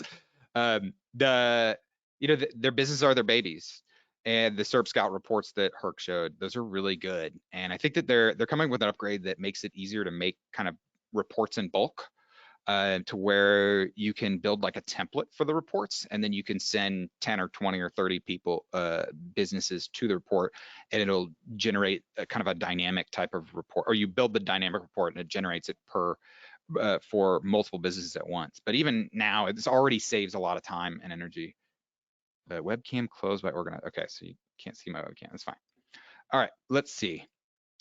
So you market in a way that grabs their attention. So again, make it all about them, and what they're interested in, what they care about. Ask for their attention multiple times. So let's go to, so we got the reports, that was where you try to grab their attention, and then we got the campaigns. So in the emails, that's why you have email, it's kind of like an autoresponder. You don't want to just email them once and then consider them a no, right? You want to email them maybe 7 times. I don't know. It depends. You test and you work with whatever your niche and your specific offer is, what makes the most sense for you. The attitude is contacting them to try to see if you can help them. So if they, in the odd chance that they're like, why are you emailing me? It's like, I'm just trying to see if I can help. Right? That's going to take a lot of pressure off you, and it's also going to, anybody who gets upset, they're going to immediately, if they're not a sociopath, they're going to immediately feel bad if they kind of were mean to you. Look, I'm just trying to see if you need help. If you don't think I can help you, then that's great. Good luck to you. That's fine. You basically contact them until they tell you no, or some super high number of touch points. I would say err on this. Most people err heavily on the side of too low here, in terms of touch points. You can you can just do the SERPscout email campaigns. You could also follow up with phone calls and snail mail and social media. And I talk a lot about how I would do that in the advanced training. And then I mentioned once you get there, so really at this point, you're just trying to get them to give you 5 minutes of their time, 2 minutes of their time, 2 minutes for them to listen to you, give them value, for them to listen to you, show that you care. That's really all you're trying to do. And if you can do that, then eventually you're going to make sales, as long as you are asking for, presenting offers that have value, and you're asking for the sale. You're gonna make money.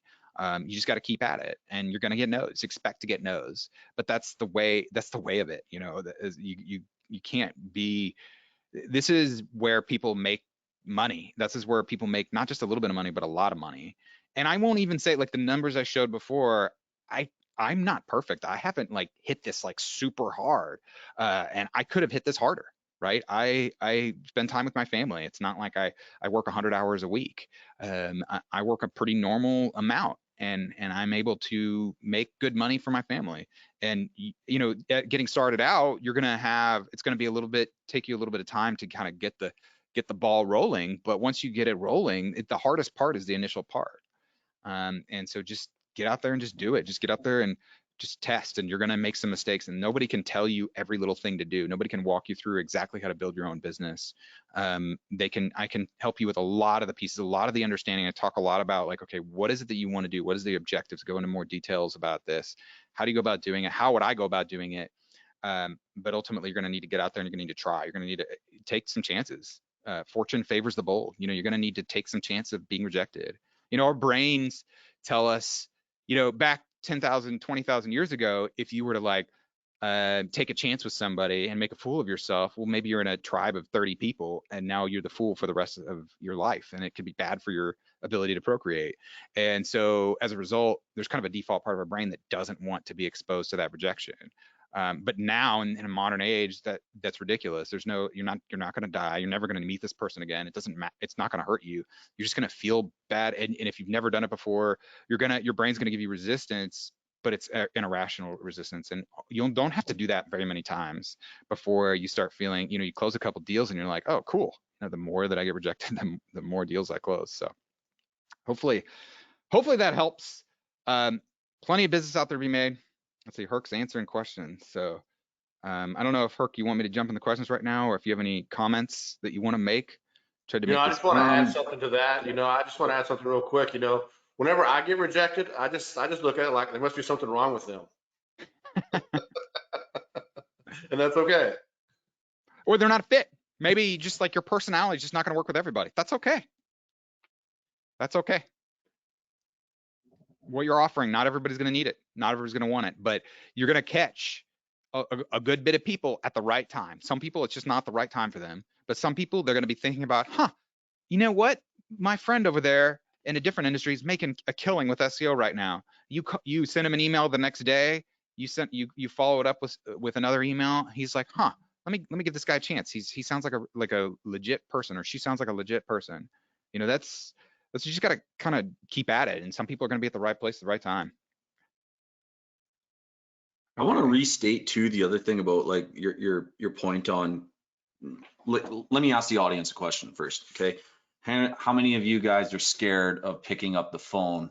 Give me a 1 if you're like, oh, I don't like the idea of picking up the phone. Wow. Okay. Here they come. At first I was like, wow, people on this call don't care. Yeah, a lot of you are afraid to pick up the phone, and I'm going to ask 2 more questions. So give me a 2 if one of the reasons you don't like picking up the phone is because you think someone is going to slam the phone in your face. Give me a 2 if that's one of the reasons.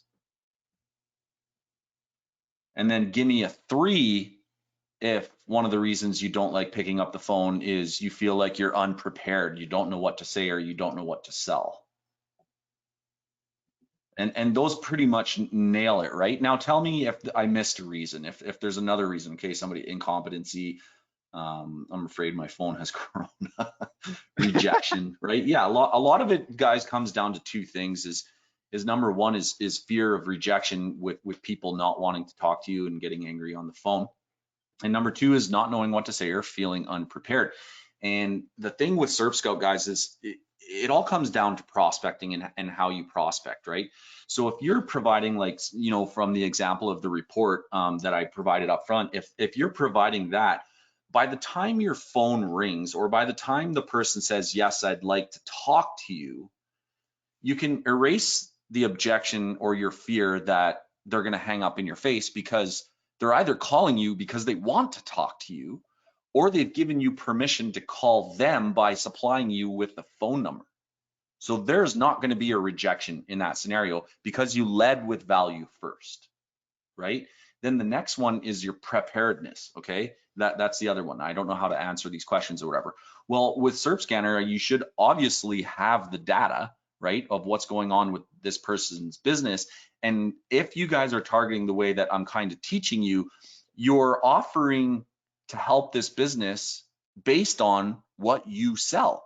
Like if you don't do Facebook ads, you don't want to get on the phone with someone about Facebook ads because that's not what you sell. So that shouldn't even be part of your report.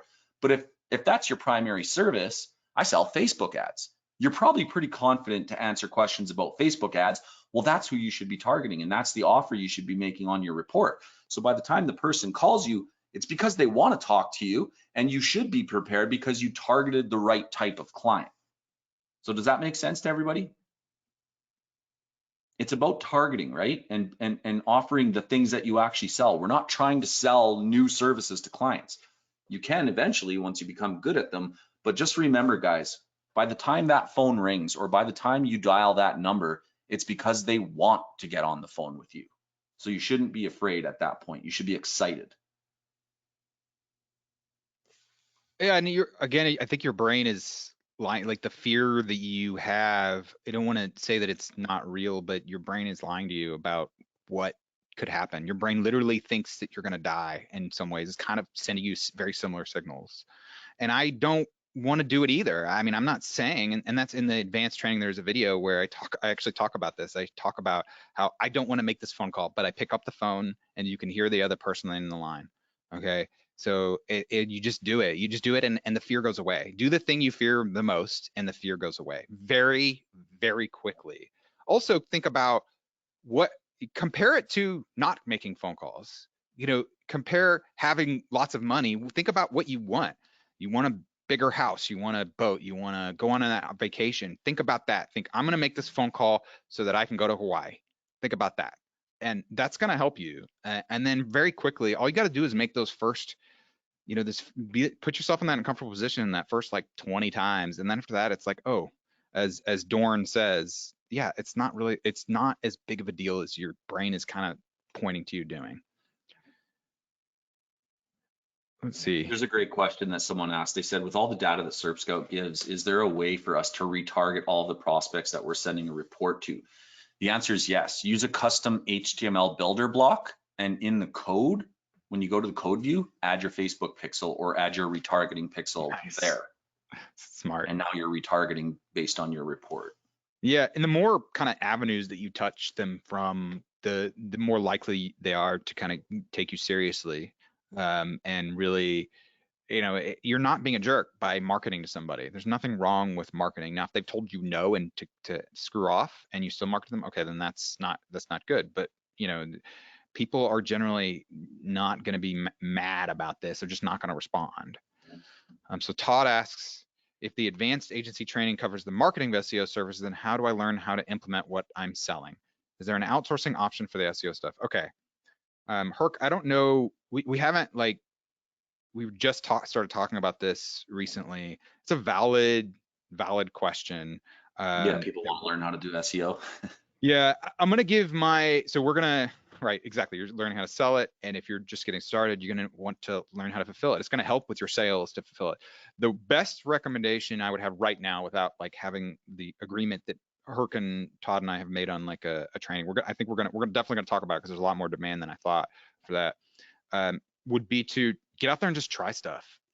Build a website, build a test website, and just go out and do it. And you know, be like, okay, well, where do I start?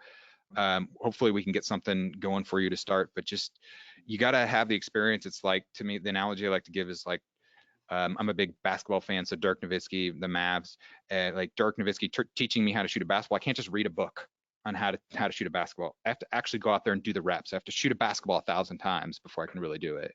So expect to set up testing and just to try stuff on your test sites. And that's going to be one of the biggest approaches. And there's a lot of bad training, but there's also a lot of good training about SEO. So there's a lot of demand. So I think we're gonna provide some options for that.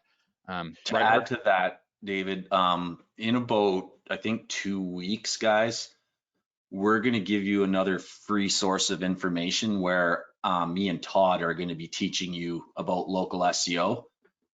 There will be an offer with that as well, but the free training that you're going to get on that is stellar good. I'm an awesome. SEO. I do a lot of SEO. So we're going to give that to you guys, but we're doing things like in a timeline. We don't want you guys to become overwhelmed with SERPscout and then we're throwing another free training at you. Learn SERPscout. If you guys don't know how to do SEO right now, then don't worry about it. Like, don't sell what you have right now. That's what we want. We want you guys using the tool to make money from the services you're already selling. If you're interested in getting into SEO, great. We'll get you there in about 2 weeks. We'll personally teach you how we do SEO. Yeah, you know, there's a couple of other things in there, like, you know, just doing SSL support. You're 2 YouTube videos away from understanding that. I mean, seriously, yeah. So many cPanels have that. Just click a button and it's done kind of thing. They just don't know it. Just like claiming, using the pro version and finding unclaimed GMBs. Get someone on the phone and go, hey, let's walk through this. I'll claim this GMB for you. Boom. You just built a bunch of goodwill. Now, maybe you don't know how to optimize the GMB, but you know what? It's pretty simple too. you're 3 or 4 YouTube videos away from the basics of getting that going. And then the more you just watch and learn, and eventually you may want to have to get into buying into an expert, which again I highly recommend doing at some point. Then you just start building along the way. There's another thing like mobile friendly. There's services out there that you can go buy right now, white label, and just click some buttons, install some sites, and boom, you've got their site mobile friendly. There's free WordPress plugins out there that will allow you to turn a site from non-mobile into mobile friendly. There's lots of free resources. There's lots of paid resources.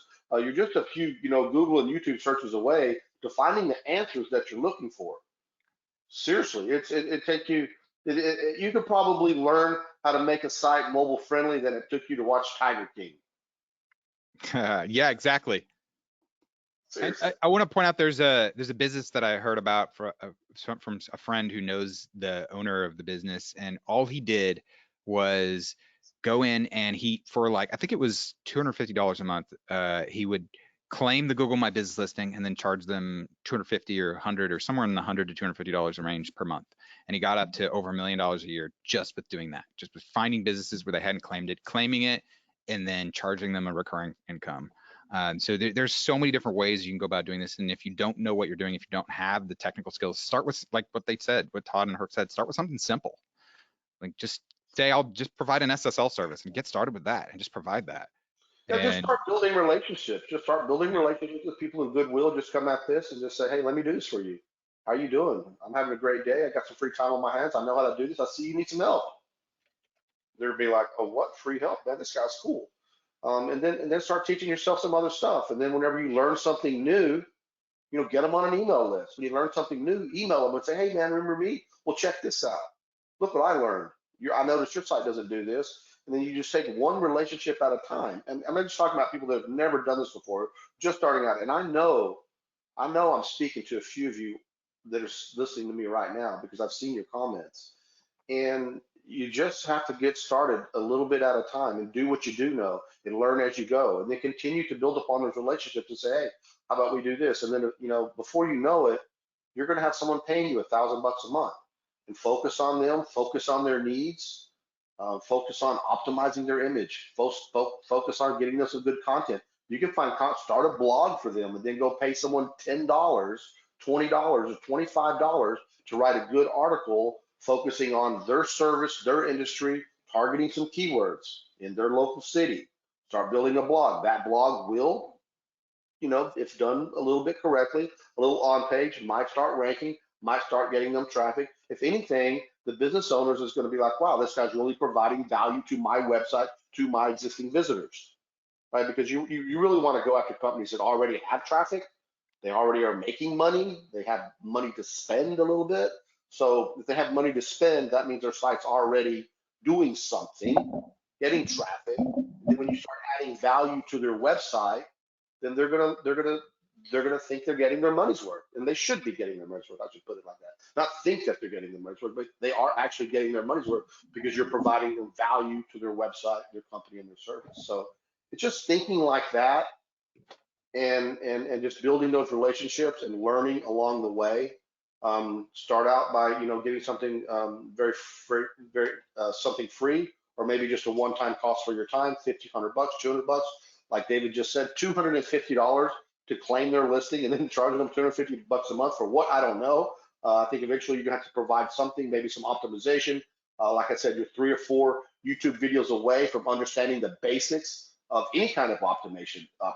Hell, you know what? If you hang around us long enough, we got a site right now. I don't know if we want to mention digital site yet or not, Herc, but there's we have tons of free trainings, free videos where Herc can go in and dissect sites left and right, live on webinars, showing people how to do the basics of SEO and even some advanced stuff that'll go way over your head when we start talking about schema, but that's okay. You can still learn that stuff. I mean, we as a company, Herc and I have built a lot of training on all of these kinds of things. So it's just getting involved, putting in the effort, and keeping your eyes open and just looking around. because it's really out there. You know, and then I'll go back to David's example. You know, it's a $500,000 a year agency. He was in six figures his first year. He didn't know anything. You know, and now he's But I kept teaching building. people how to do it. I kept at it. I just kept Yeah. learning from my experiences and being willing to fail in order to succeed. Exactly. Can you guys see my screen again? Yes. Okay, somebody asked a question, can you show me how to install that Facebook pixel on a report? It's as simple as this, okay? When you have a report, add a container, okay? Use custom HTML block. Click on the edit function of it. Click on this little button here that changes it from the WYSIWYG editor to the code view. And then let me grab it. I have a Facebook pixel code here. You go to Facebook, you get your pixel code, right? And you insert it. So you kind of see there it is, guys. And then click save, and then click save. And now there is a Facebook retargeting pixel on the report. That easy.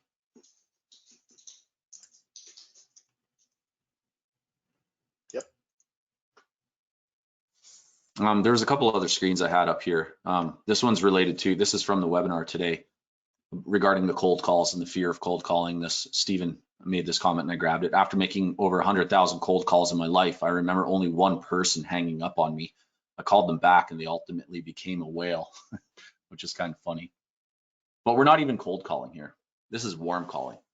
SERPscout is doing all the cold prospecting, right? This is cold prospecting in a targeted, personalized, value-added way. By the time you get to the phone call, it's not even a cold call. It's a very, very warm call at that point, right? Just want to reiterate that. And then I saw someone else asking, what can I sell if I optimize the GMB? Dorn made a comment too. He says they post regular content to their GMB for a recurring price. You can sell optimization services to the GMB, because just because you verify a GMB, you know, like if I type in Edmonton plumber, I'm in Edmonton, right? And I go to the GMB listings here. There's only 3 that rank on the top, right? So go to more businesses. All these ones aren't ranking in the map pack. So obviously optimization of your GMB is going to help you get on the first 3 in Google. Sell that service.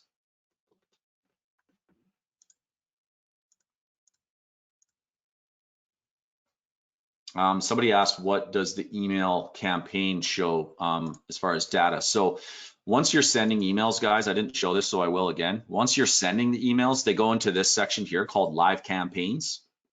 Okay, and each one of these green buttons is a campaign.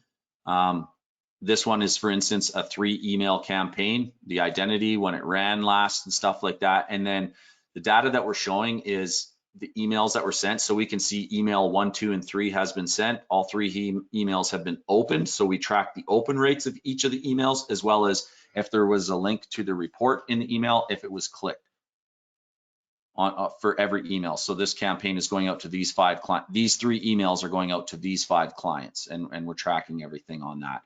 That goes into your live campaigns. Now, the thing about us tracking the open rates of your emails, this is basically telling you how good of a job you did at writing that subject line. Because earlier I talked about subject lines and I said your subject line only has one job, and that's to get people to open the email. This is telling you how good of a job that you did at doing that. Then the copy or the body of your email only has one job, and that's to get the person to take an action, either click on a link or click on the reply button. If you're measuring, are they clicking on the link, this will tell you that, right? So we have all that data there for you. Frank Jr., if you have a report builder, okay, so I'll go back to my report. So you're seeing here, I have a whole bunch, like 10. And you're saying I only see 5. The reason why is because you don't have the pro version of SERPscout. So because the additional stuff comes from the pro version. So purchase pro, and then you'll get the extra detections. Then submit a support ticket, Frank. It's probably because that didn't scan. You might have ran those when you were on a non-pro version. So you'll either have to rescan that site or submit a support ticket for us to check it out. A lot of people have asked, this is another one, is there a way to integrate the email and report stuff to Pipedrive or to some system? And the answer is yes and no. We integrate with 2 email providers. One is Gmail, meaning your own Gmail account, and the other one is Outlook, meaning your own Outlook account. Okay, and the emails get sent through that. Now, some people are like, well, what if I want to build my follow-up sequence outside of SERPscout? Like, what I suggest you do there is go ahead, still build the reports for the clients or whatever, and then just set up your follow-up sequence with their email address that we found, and point that over to your report. So you'll get the report URL, right? And include that report URL. Make sure it's not the customized URL. Make sure it's the actual URL. Just put that in your own email follow-up sequence and grab their email from the export function. Yeah, yeah, exactly. The export function. I was about to mention that. Someone mentioned something earlier about regarding, using Pipedrive, a different CRM for a call center, and that's why we built the export button there. And you can, right there on the screen, you can see it on the far right, and you can choose which fields to export and build a CSV and import that however you wish. One thing that I'm thinking out loud, thinking in my brain right now is attaching the report URL to each individual client as well. I believe we can do that because it's obviously in there somewhere, and attach that to it. And so, yeah, there's some different things we can do there. If you want to use your own outbound email system, certainly it's possible. Anything's possible, and any great idea is doable that we can implement in here. The one thing we didn't want to do, the reason why we didn't, allow you to hook up to an SMT thing. Now, yeah, I'm hearing a lot. Hearing a lot that people, kind of want to do this, but guys, we really want you to not be a spammer. We really think that if you take the time, effort, and energy, to build a really nice report and really focus in and learn how to do that, you're going to be more successful in the long run. And so we really want to try to drill that into you right now and really get your mind moving in that direction. One of the things that we are working on right now is dynamic campaigning, where you can say you can choose 3, 4, or 5 and then build out a campaign, and all 3 or 4 or 5 will get the same message, and then we'll dynamically insert their information. We can do that currently, but not in the reporting section. That's coming as well. It's a little bit more complex than it sounds. So, the ability to not necessarily spam on a big level, which again, I do not recommend at all, but being able to speed up your prospecting by including, 5 or 6 very targeted prospects in one, build one report for 5 people that dynamically insert their information. That's what I'm getting at. That's coming as well. So we are working on ways to make your prospecting faster in that regard, but we just don't want you to become this spammer, I don't give a crap, spray and pray mentality, because I think that's kind of short-lived and disappointing. And you really, although there are millions of leads that you can get from SERPscout via all of our data sources, it's still a finite number, especially when you're thinking about what services can you offer.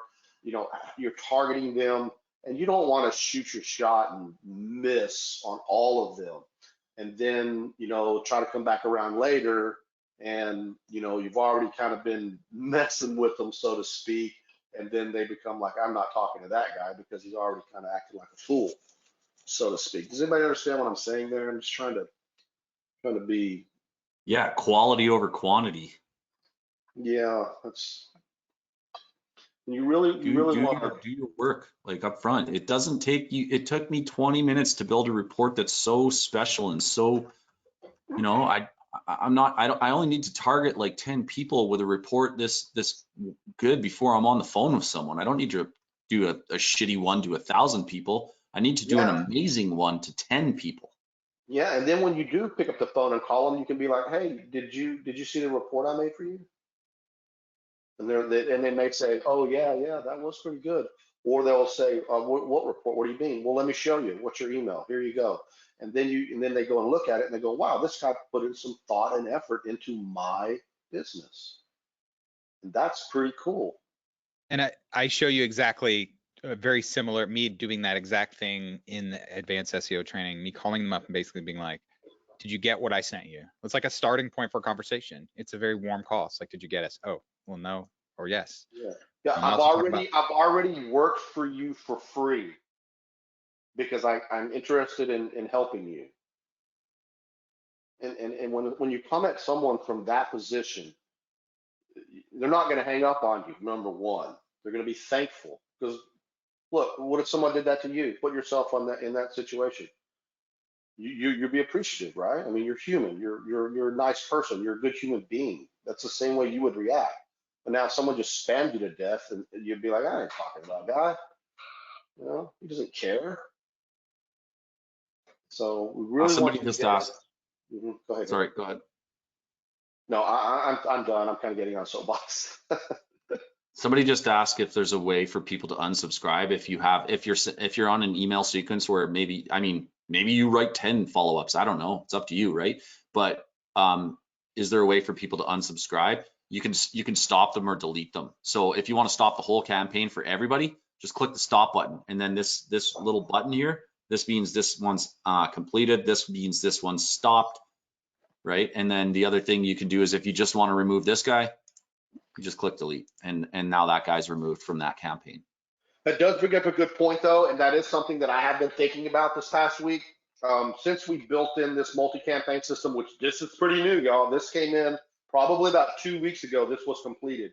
So this is still a little bit in development, and the unsubscribe feature is going to come. It's going to be a simple link in the bottom of their email, and it will stop their campaign and remove them too. So that's coming. It's something I've been thinking about. It's just not of the highest priority right now. Okay, but that is something that's coming.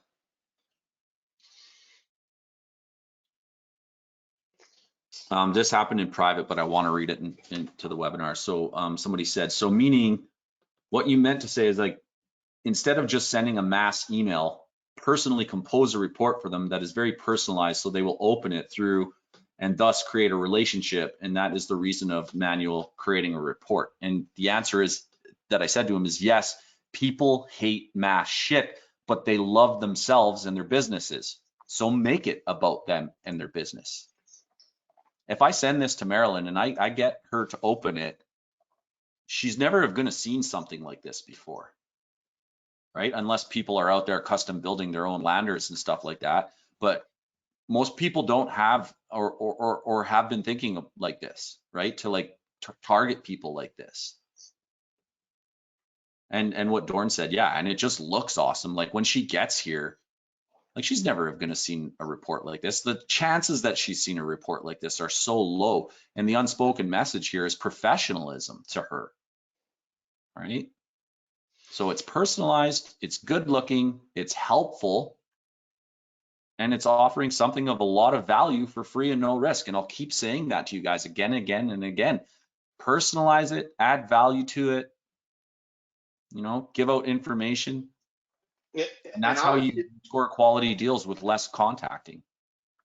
And I'll just give you something else here that might work as well. I mean, there's other people in other countries that are unlike, you know, the Western countries where, you know, everything's really more expensive and salaries are, you know, can get up there pretty high. But I just want to mention, you know, Eastern Europeans or even the Philippines has a lot of great, smart kids that speak great English, that are very creative and graphical. I'll tell you what, we used, you know, we outsourced our graphics design for our launch pages, and they were from another country, somewhere in Asia. I can't quite remember exactly where in Asia, but they're phenomenal. Super good, super creative, and very easy to work with. Understood every single thing we said. We've worked with them a few times now, and they're just great. And you can go to, like, there's a site called onlinejobs.ph.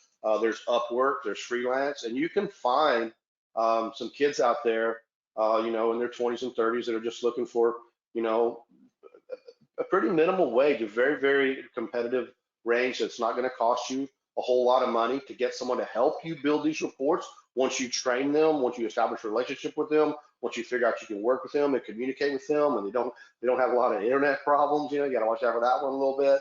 But you can definitely very, very inexpensively find a VA, a virtual assistant that can help you build these reports. That can help you run SERPscout. It's not hard at all, and it's easy to train someone to build a report, you know, kind of like Cursive. Now, I would advise you to maybe take a look at it and edit it and see where you think it needs to make a little more sense and go from there. But it would be really, really easy to give somebody a list of 10 inside of SERPscout and say, hey, build me a report for these 10 people and let them do the 30 minutes of work that it takes to do this. And then you come in and spend 5 minutes each approving it or saying, no, change this and change that. And the more you communicate with that outsourcer and say, hey, here's what I want you to do, you know, in a very nice, friendly manner. Look, next time, change this, let me build one, watch me, da-da-da-da-da. I mean, we do that all the time. That's how we built our great team. Nobody on our team is actually from the US. Most of them are from Eastern Europe. And there are just a lot of really, really great, talented kids out there that would love to have a good gig like this, you know. So if you need help, it's really, really not just, I would guarantee you, go look it up. It's not that expensive at all to get a little bit of help. If you feel like that is too much of your time to do, get some help, get someone to do the first 30 or 40 minutes of it, and then you go and improve it. I mean, heck, you know, me and Herc, we outsource a lot of stuff too, but you know what? At the end of the day, we go back and look at it and we see the framework, we see what they've done, we like what they've done, we take their ideas and then we make them better, right? But we didn't spend the first 8 hours doing everything, but we paid someone else to get it going, move it in the right direction, and then we come in and top it off. So that's definitely a good way of going about things. Just a tip there. One of the questions is kind of related to a new feature that's upcoming, and the question was, do you include an image of the report in the email to have them go to the report link? I've never had a lot of success when I've included links in emails. One of the features that is coming is the ability to embed the report right into the email. So you're kind of more forcing the report on them than getting them to choose to go and view the report. The reports are now an HTML generated content. So because they're HTML, they can be embedded into emails, and that feature is coming.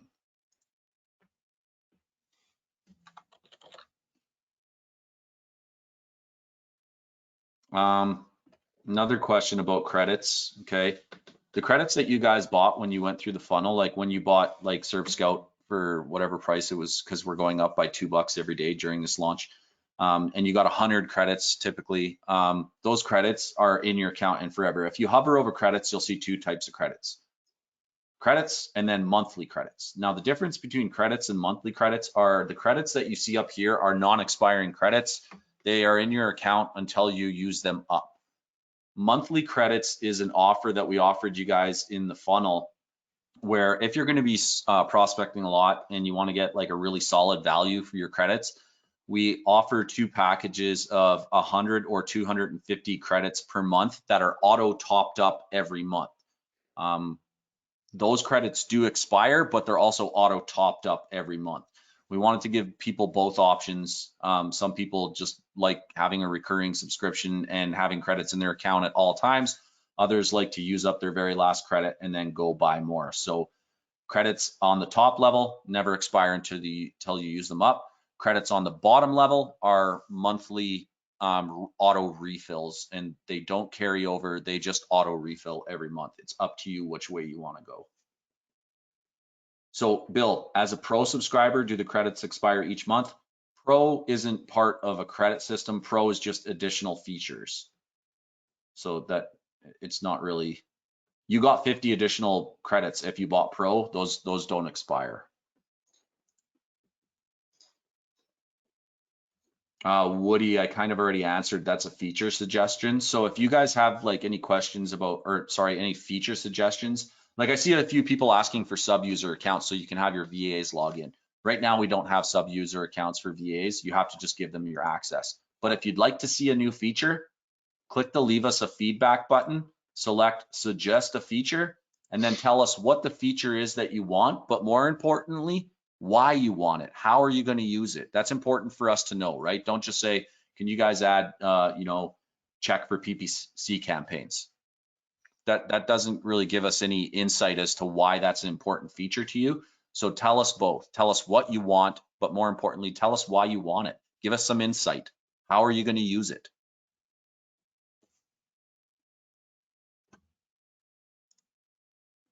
We're coming up pretty close here on 2 hours, so we still have a lot of you on the webinar, but I do want to get a replay out as well.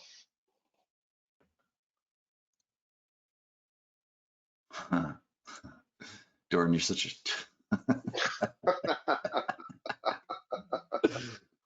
Oh shoot.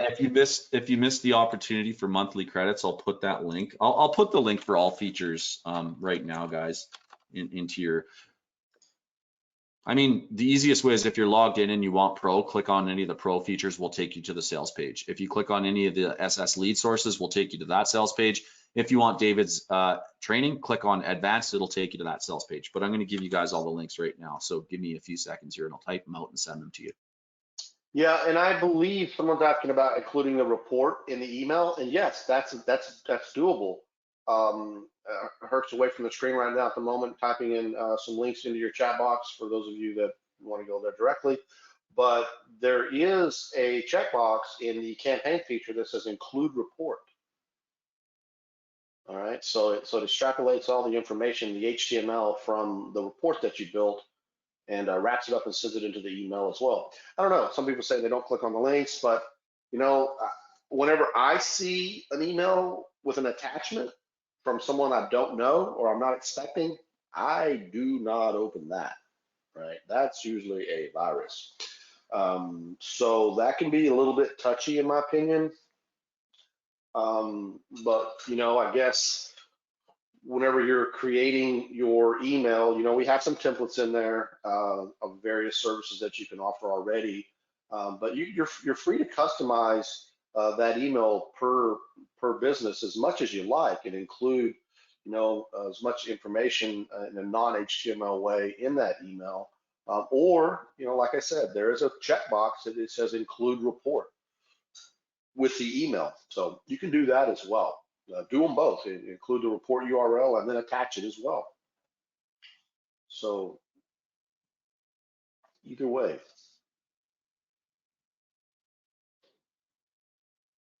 White label redirection URL. Yes, that's basically instead of sending your prospects to SERPscout.net/report/ bunch of numbers, or the other domain that you can use that we have is called digitallandlord.network, and that's basically for our it's another feature for another subset of customers we have in here. We recommend that you use a subdomain of your main agency domain, and just tie that into right here on the screen. You see the white label. Tells you exactly how to do it. Herc went over it earlier. If you missed it, real simple. And that's where the report. More specifically, this white label redirection URL, what it's to be used for, in the case that you're using a domain specifically to host reports, okay? If someone tries to access another URL on that domain, because people are sneaky, they'll try to put in a different report number to see if you got different reports or something. So what it'll do is if they go fish around on your domain for a URL that doesn't exist, you can redirect them somewhere else. It's just a privacy measure, white label redirection. You can also hover over here for more information. Oh, wow, cool. I was totally off base on your question there. I wasn't reading that correctly. Sorry about that. Yeah, that was another feature. That was in SERPscout too, so I remembered that one. And you guys can see earlier in the webinar, I set up rep.hercmagnus. Everything's propagated and set up now. So that's now available. I can host reports on cma.hercmagnus or rep.hercmagnus, whatever. Like I said, it doesn't take long. 60 seconds to set it up. 5 minutes to let it resolve.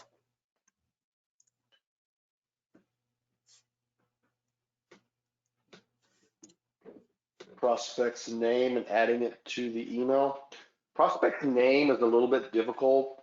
You know, if it's a doctor or a lawyer, they usually have their name right on the website, right? Some regular, you know, local roofing company may not have the name of the owner or anything like that. That's a little bit, you know, you can try to look around and find it.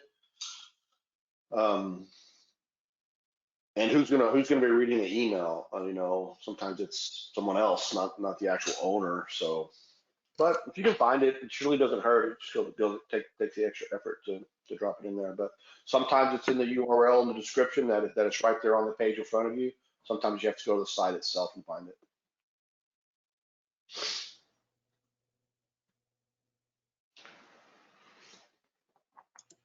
Yeah, Greg. Yeah. So he asked, is there a way to preview the email that's sending or test sending? Yeah, you just hover over it. Where is it? One, two, Yeah, three. there you go. You just hover and it shows you the email that's in the sequence.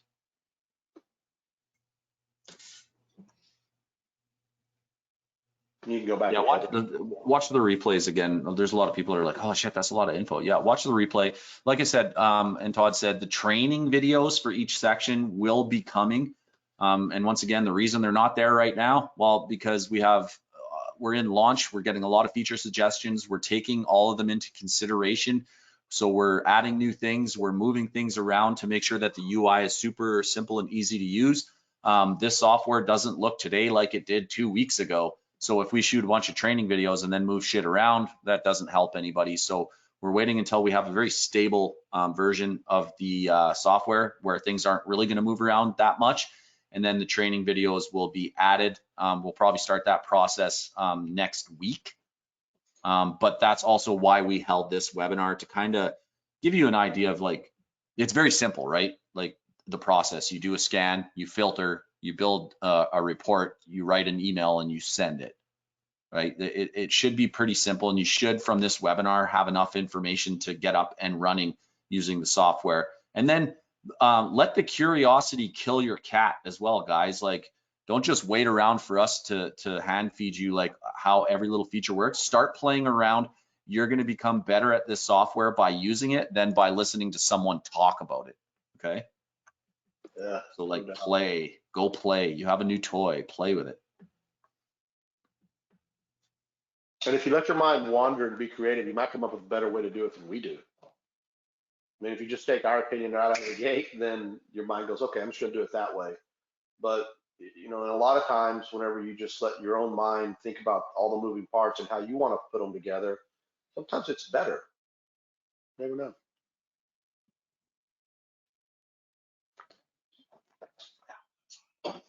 All right, guys, any last questions on this webinar?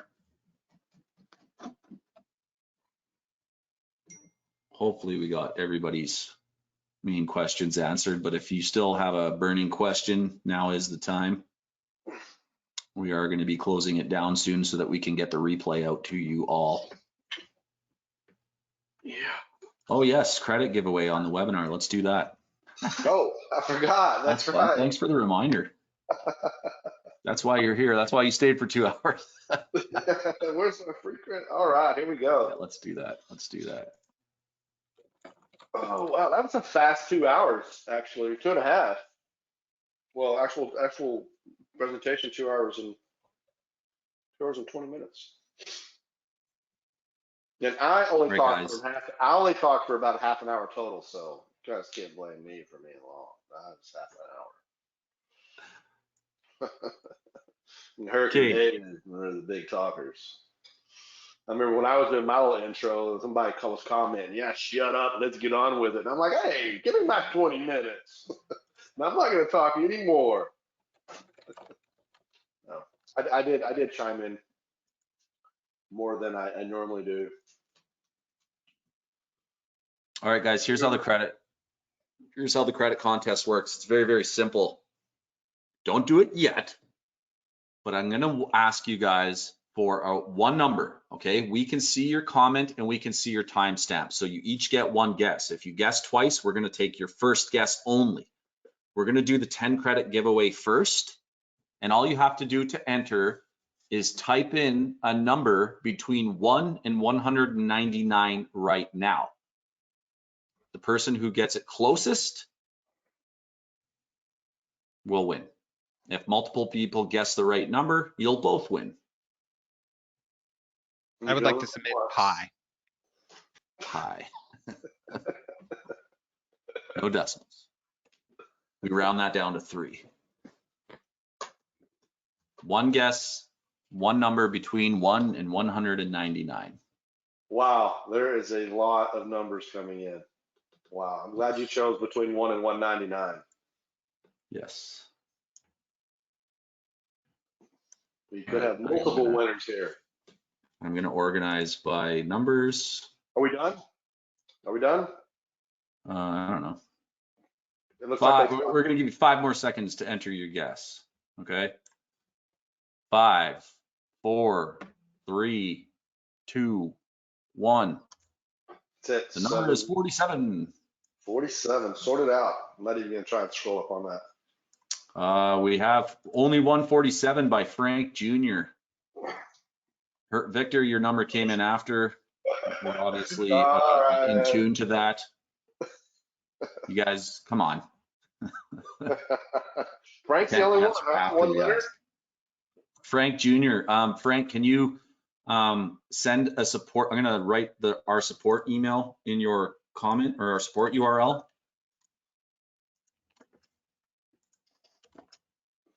Okay. Congrats, Frank.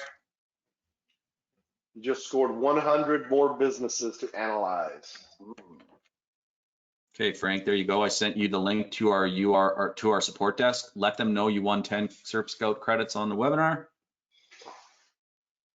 And out of those 100 businesses, 80 of them will not have a Facebook pixel installed, just so you know. And 40 of them won't have a GMB unclaimed listing. And 20 of them won't have an SSL. So. Okay, guys, for 25 credits, the range is now take any guess of a number between 400 and 599. One guess. Your answer cannot come in after we display the number. We can see that. Yeah. Somebody put in 47 again. A couple of people did it.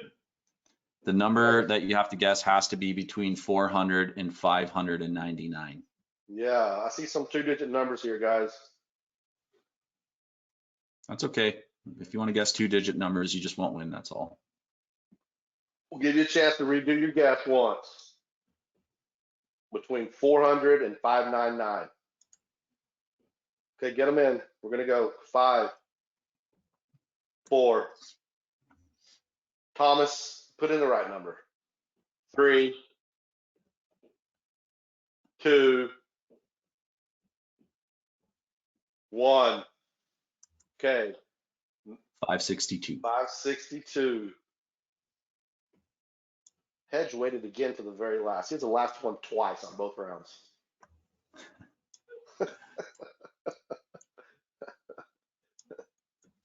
Oh my God, there's so many comments in this. All right. We have a 560 and then a 567.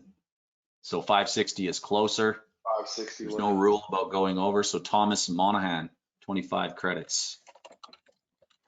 Thomas, congratulations. You have just scored 250 more businesses in the Search Scanner, or 2,500 businesses in the elite TLS scanner. 2,500. All right, guys. For 50 credits. 50 credits. 50 Last credits. The number is in between 700 and 899. Any number between 700 and 899 for 50 credits. 500 results in the scanner, 5,000 business listings in the TLS database. A lot.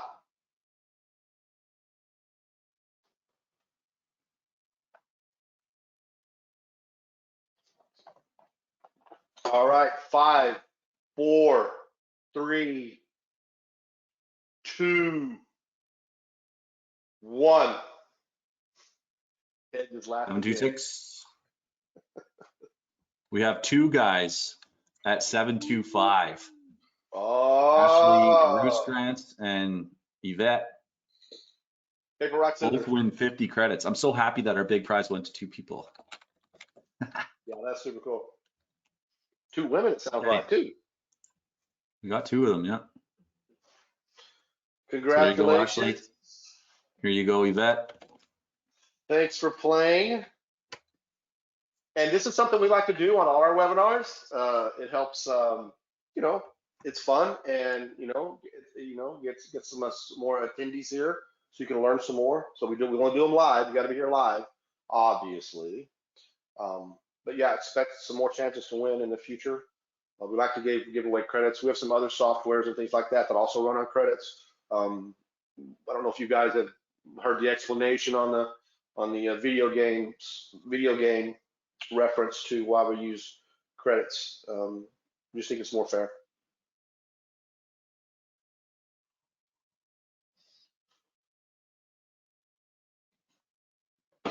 Oh.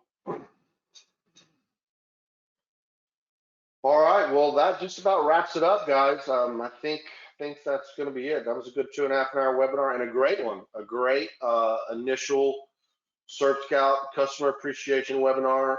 We certainly hope we answered all your questions, and more importantly, learning the software is easy. Learning how to do a scan, learning how to set up a campaign, learning how to build a report and what to put in it. Pretty simple. Like you can learn that in one day.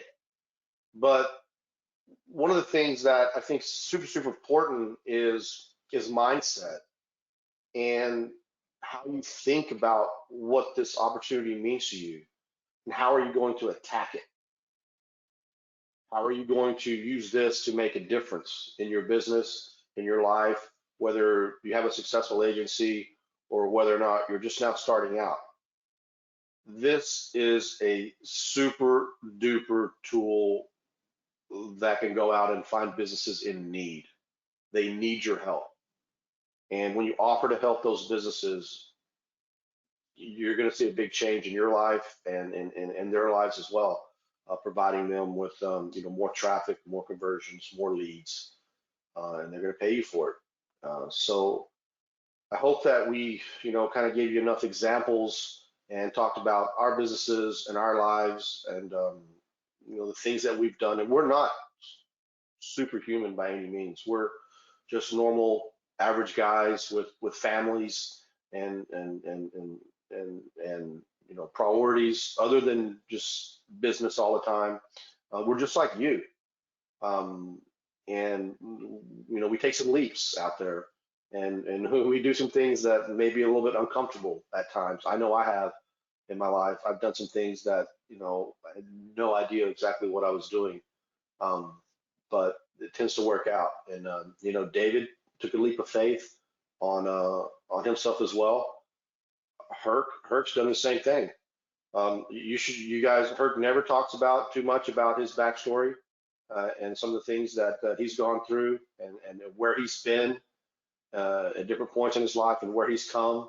How it's just amazing. And hopefully, you guys will stick around with us long enough, and you're going to hear these stories. They're going to come out, and we're not going to get into it right now. But all of us are just like you, and hopefully, you guys can take that and sort of think about it a little bit, and ask yourself, what are you going to do about it? And I think you can. I think you can, and hopefully we stress that enough today, and you'll take that and run with it. And you'll come back and see us some more. You'll be back on our webinars. You'll engage with us. You'll ask us questions. We're going to answer you as honestly and as transparently, as we can, as we know, as we will. That's just what we do. And so I appreciate all the new people that came and joined us today, and I appreciate all the new people that couldn't make the live webinar, but out there on the replay. Thanks for getting involved with SERPscout. We really do appreciate you, because without you guys, we really don't even have anything other than outside of this. But I know that building software that helps people is truly my passion. I mentioned earlier, I've been building software and programming since I was a little kid. And I just love to be able to create things that solve problems and help people. I've always been a big proponent of making, solutions faster, better, and cheaper through automation. And that's just the way my brain works, and it always has. Since I was a little kid, I've always been fixing things. Like my father, I was raised on a farm, poor. I was a poor kid, raised on a poor farm, and we didn't have much. And so we had to fix everything ourselves if we wanted it to work again. So my dad really taught me how to, tear things apart, put them back together, and make them work again. So that's a little bit about my background and why I am who I am today. And I've built, nothing was ever handed to me. I've worked for everything that I have throughout my life. And I know these guys sitting here in front of me, have the same sort of story. So we're not superhumans. We're just getting out there doing stuff. And I just want you guys to, think about that and make it happen. Make it happen. It's up to you. So that's probably the most rambling you're going to get out of me for a while, but I just really wanted for everyone that's new to us to really, really fully understand, who we are and what we're made of. I think that it's important. You can only listen to so many people out there. There's a lot of people I know every single day. There's a lot of people coming at you from a lot of different directions, telling you a lot of different things. And, you should go with where your heart is, where you feel like you connect the most. That's where you should go. And if that's us, that's great. We'll welcome you. And if not, that's great too. At the end of the day, we just want you to be happy and you to be successful and you to provide for your family. All right. So that's really all I have. If Herc and David have anything else to add to that. You're muted, Herc. Or I'm muted. Can anybody see this on my whiteboard, or no? Is that too small? It's too small. Ah. Unless we drop the screen to see. I can make you. Oh, I just made you bigger by clicking on the. I clicked on the arrows. Let's see. Let's see what you got there. This is what's coming for all the people that, if you want to offer SEO services, get David's course.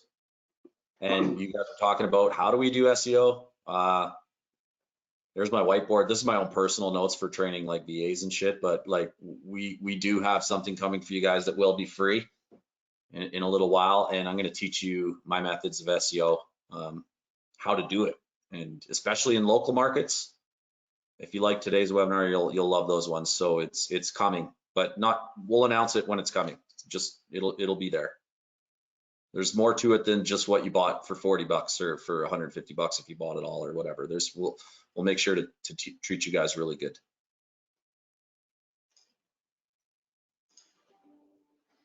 So that's it. Let's get the replay out. It'll be posted in your members area, by the way. Yes, we recorded the replay. Yes, we will always record the replay or the webinar. Yes, we will always record the webinar. Yes, we will always send you the replay.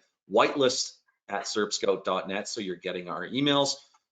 Get on the bot to claim the bonus so that you can get our notifications. We won't spam you. We'll just keep you updated. So get that stuff. Get on the bot, whitelist email addresses. We'll keep you updated by email, by bot, and we'll host the replay in the members area or in your software. So everybody good? Think so. Thanks, David. Also, thanks for joining us today. You're a big part of this, and we really do appreciate everything that you've already added to SERPscout, and we look forward to seeing some more really great stuff from you as well. All right, guys. Well, that's it. Everyone enjoy the rest of your week, and we'll talk again soon. Take care. I know I was screenshotting some of that too, Herc. That's amazing. I know. Yeah. A lot of nice comments in there. I know. That's what I was trying to do here too as well. Okay, guys, I'm out. I gotta go feed my baby. Later. Okay. Thanks, guys. Bye, guys. Bye-bye.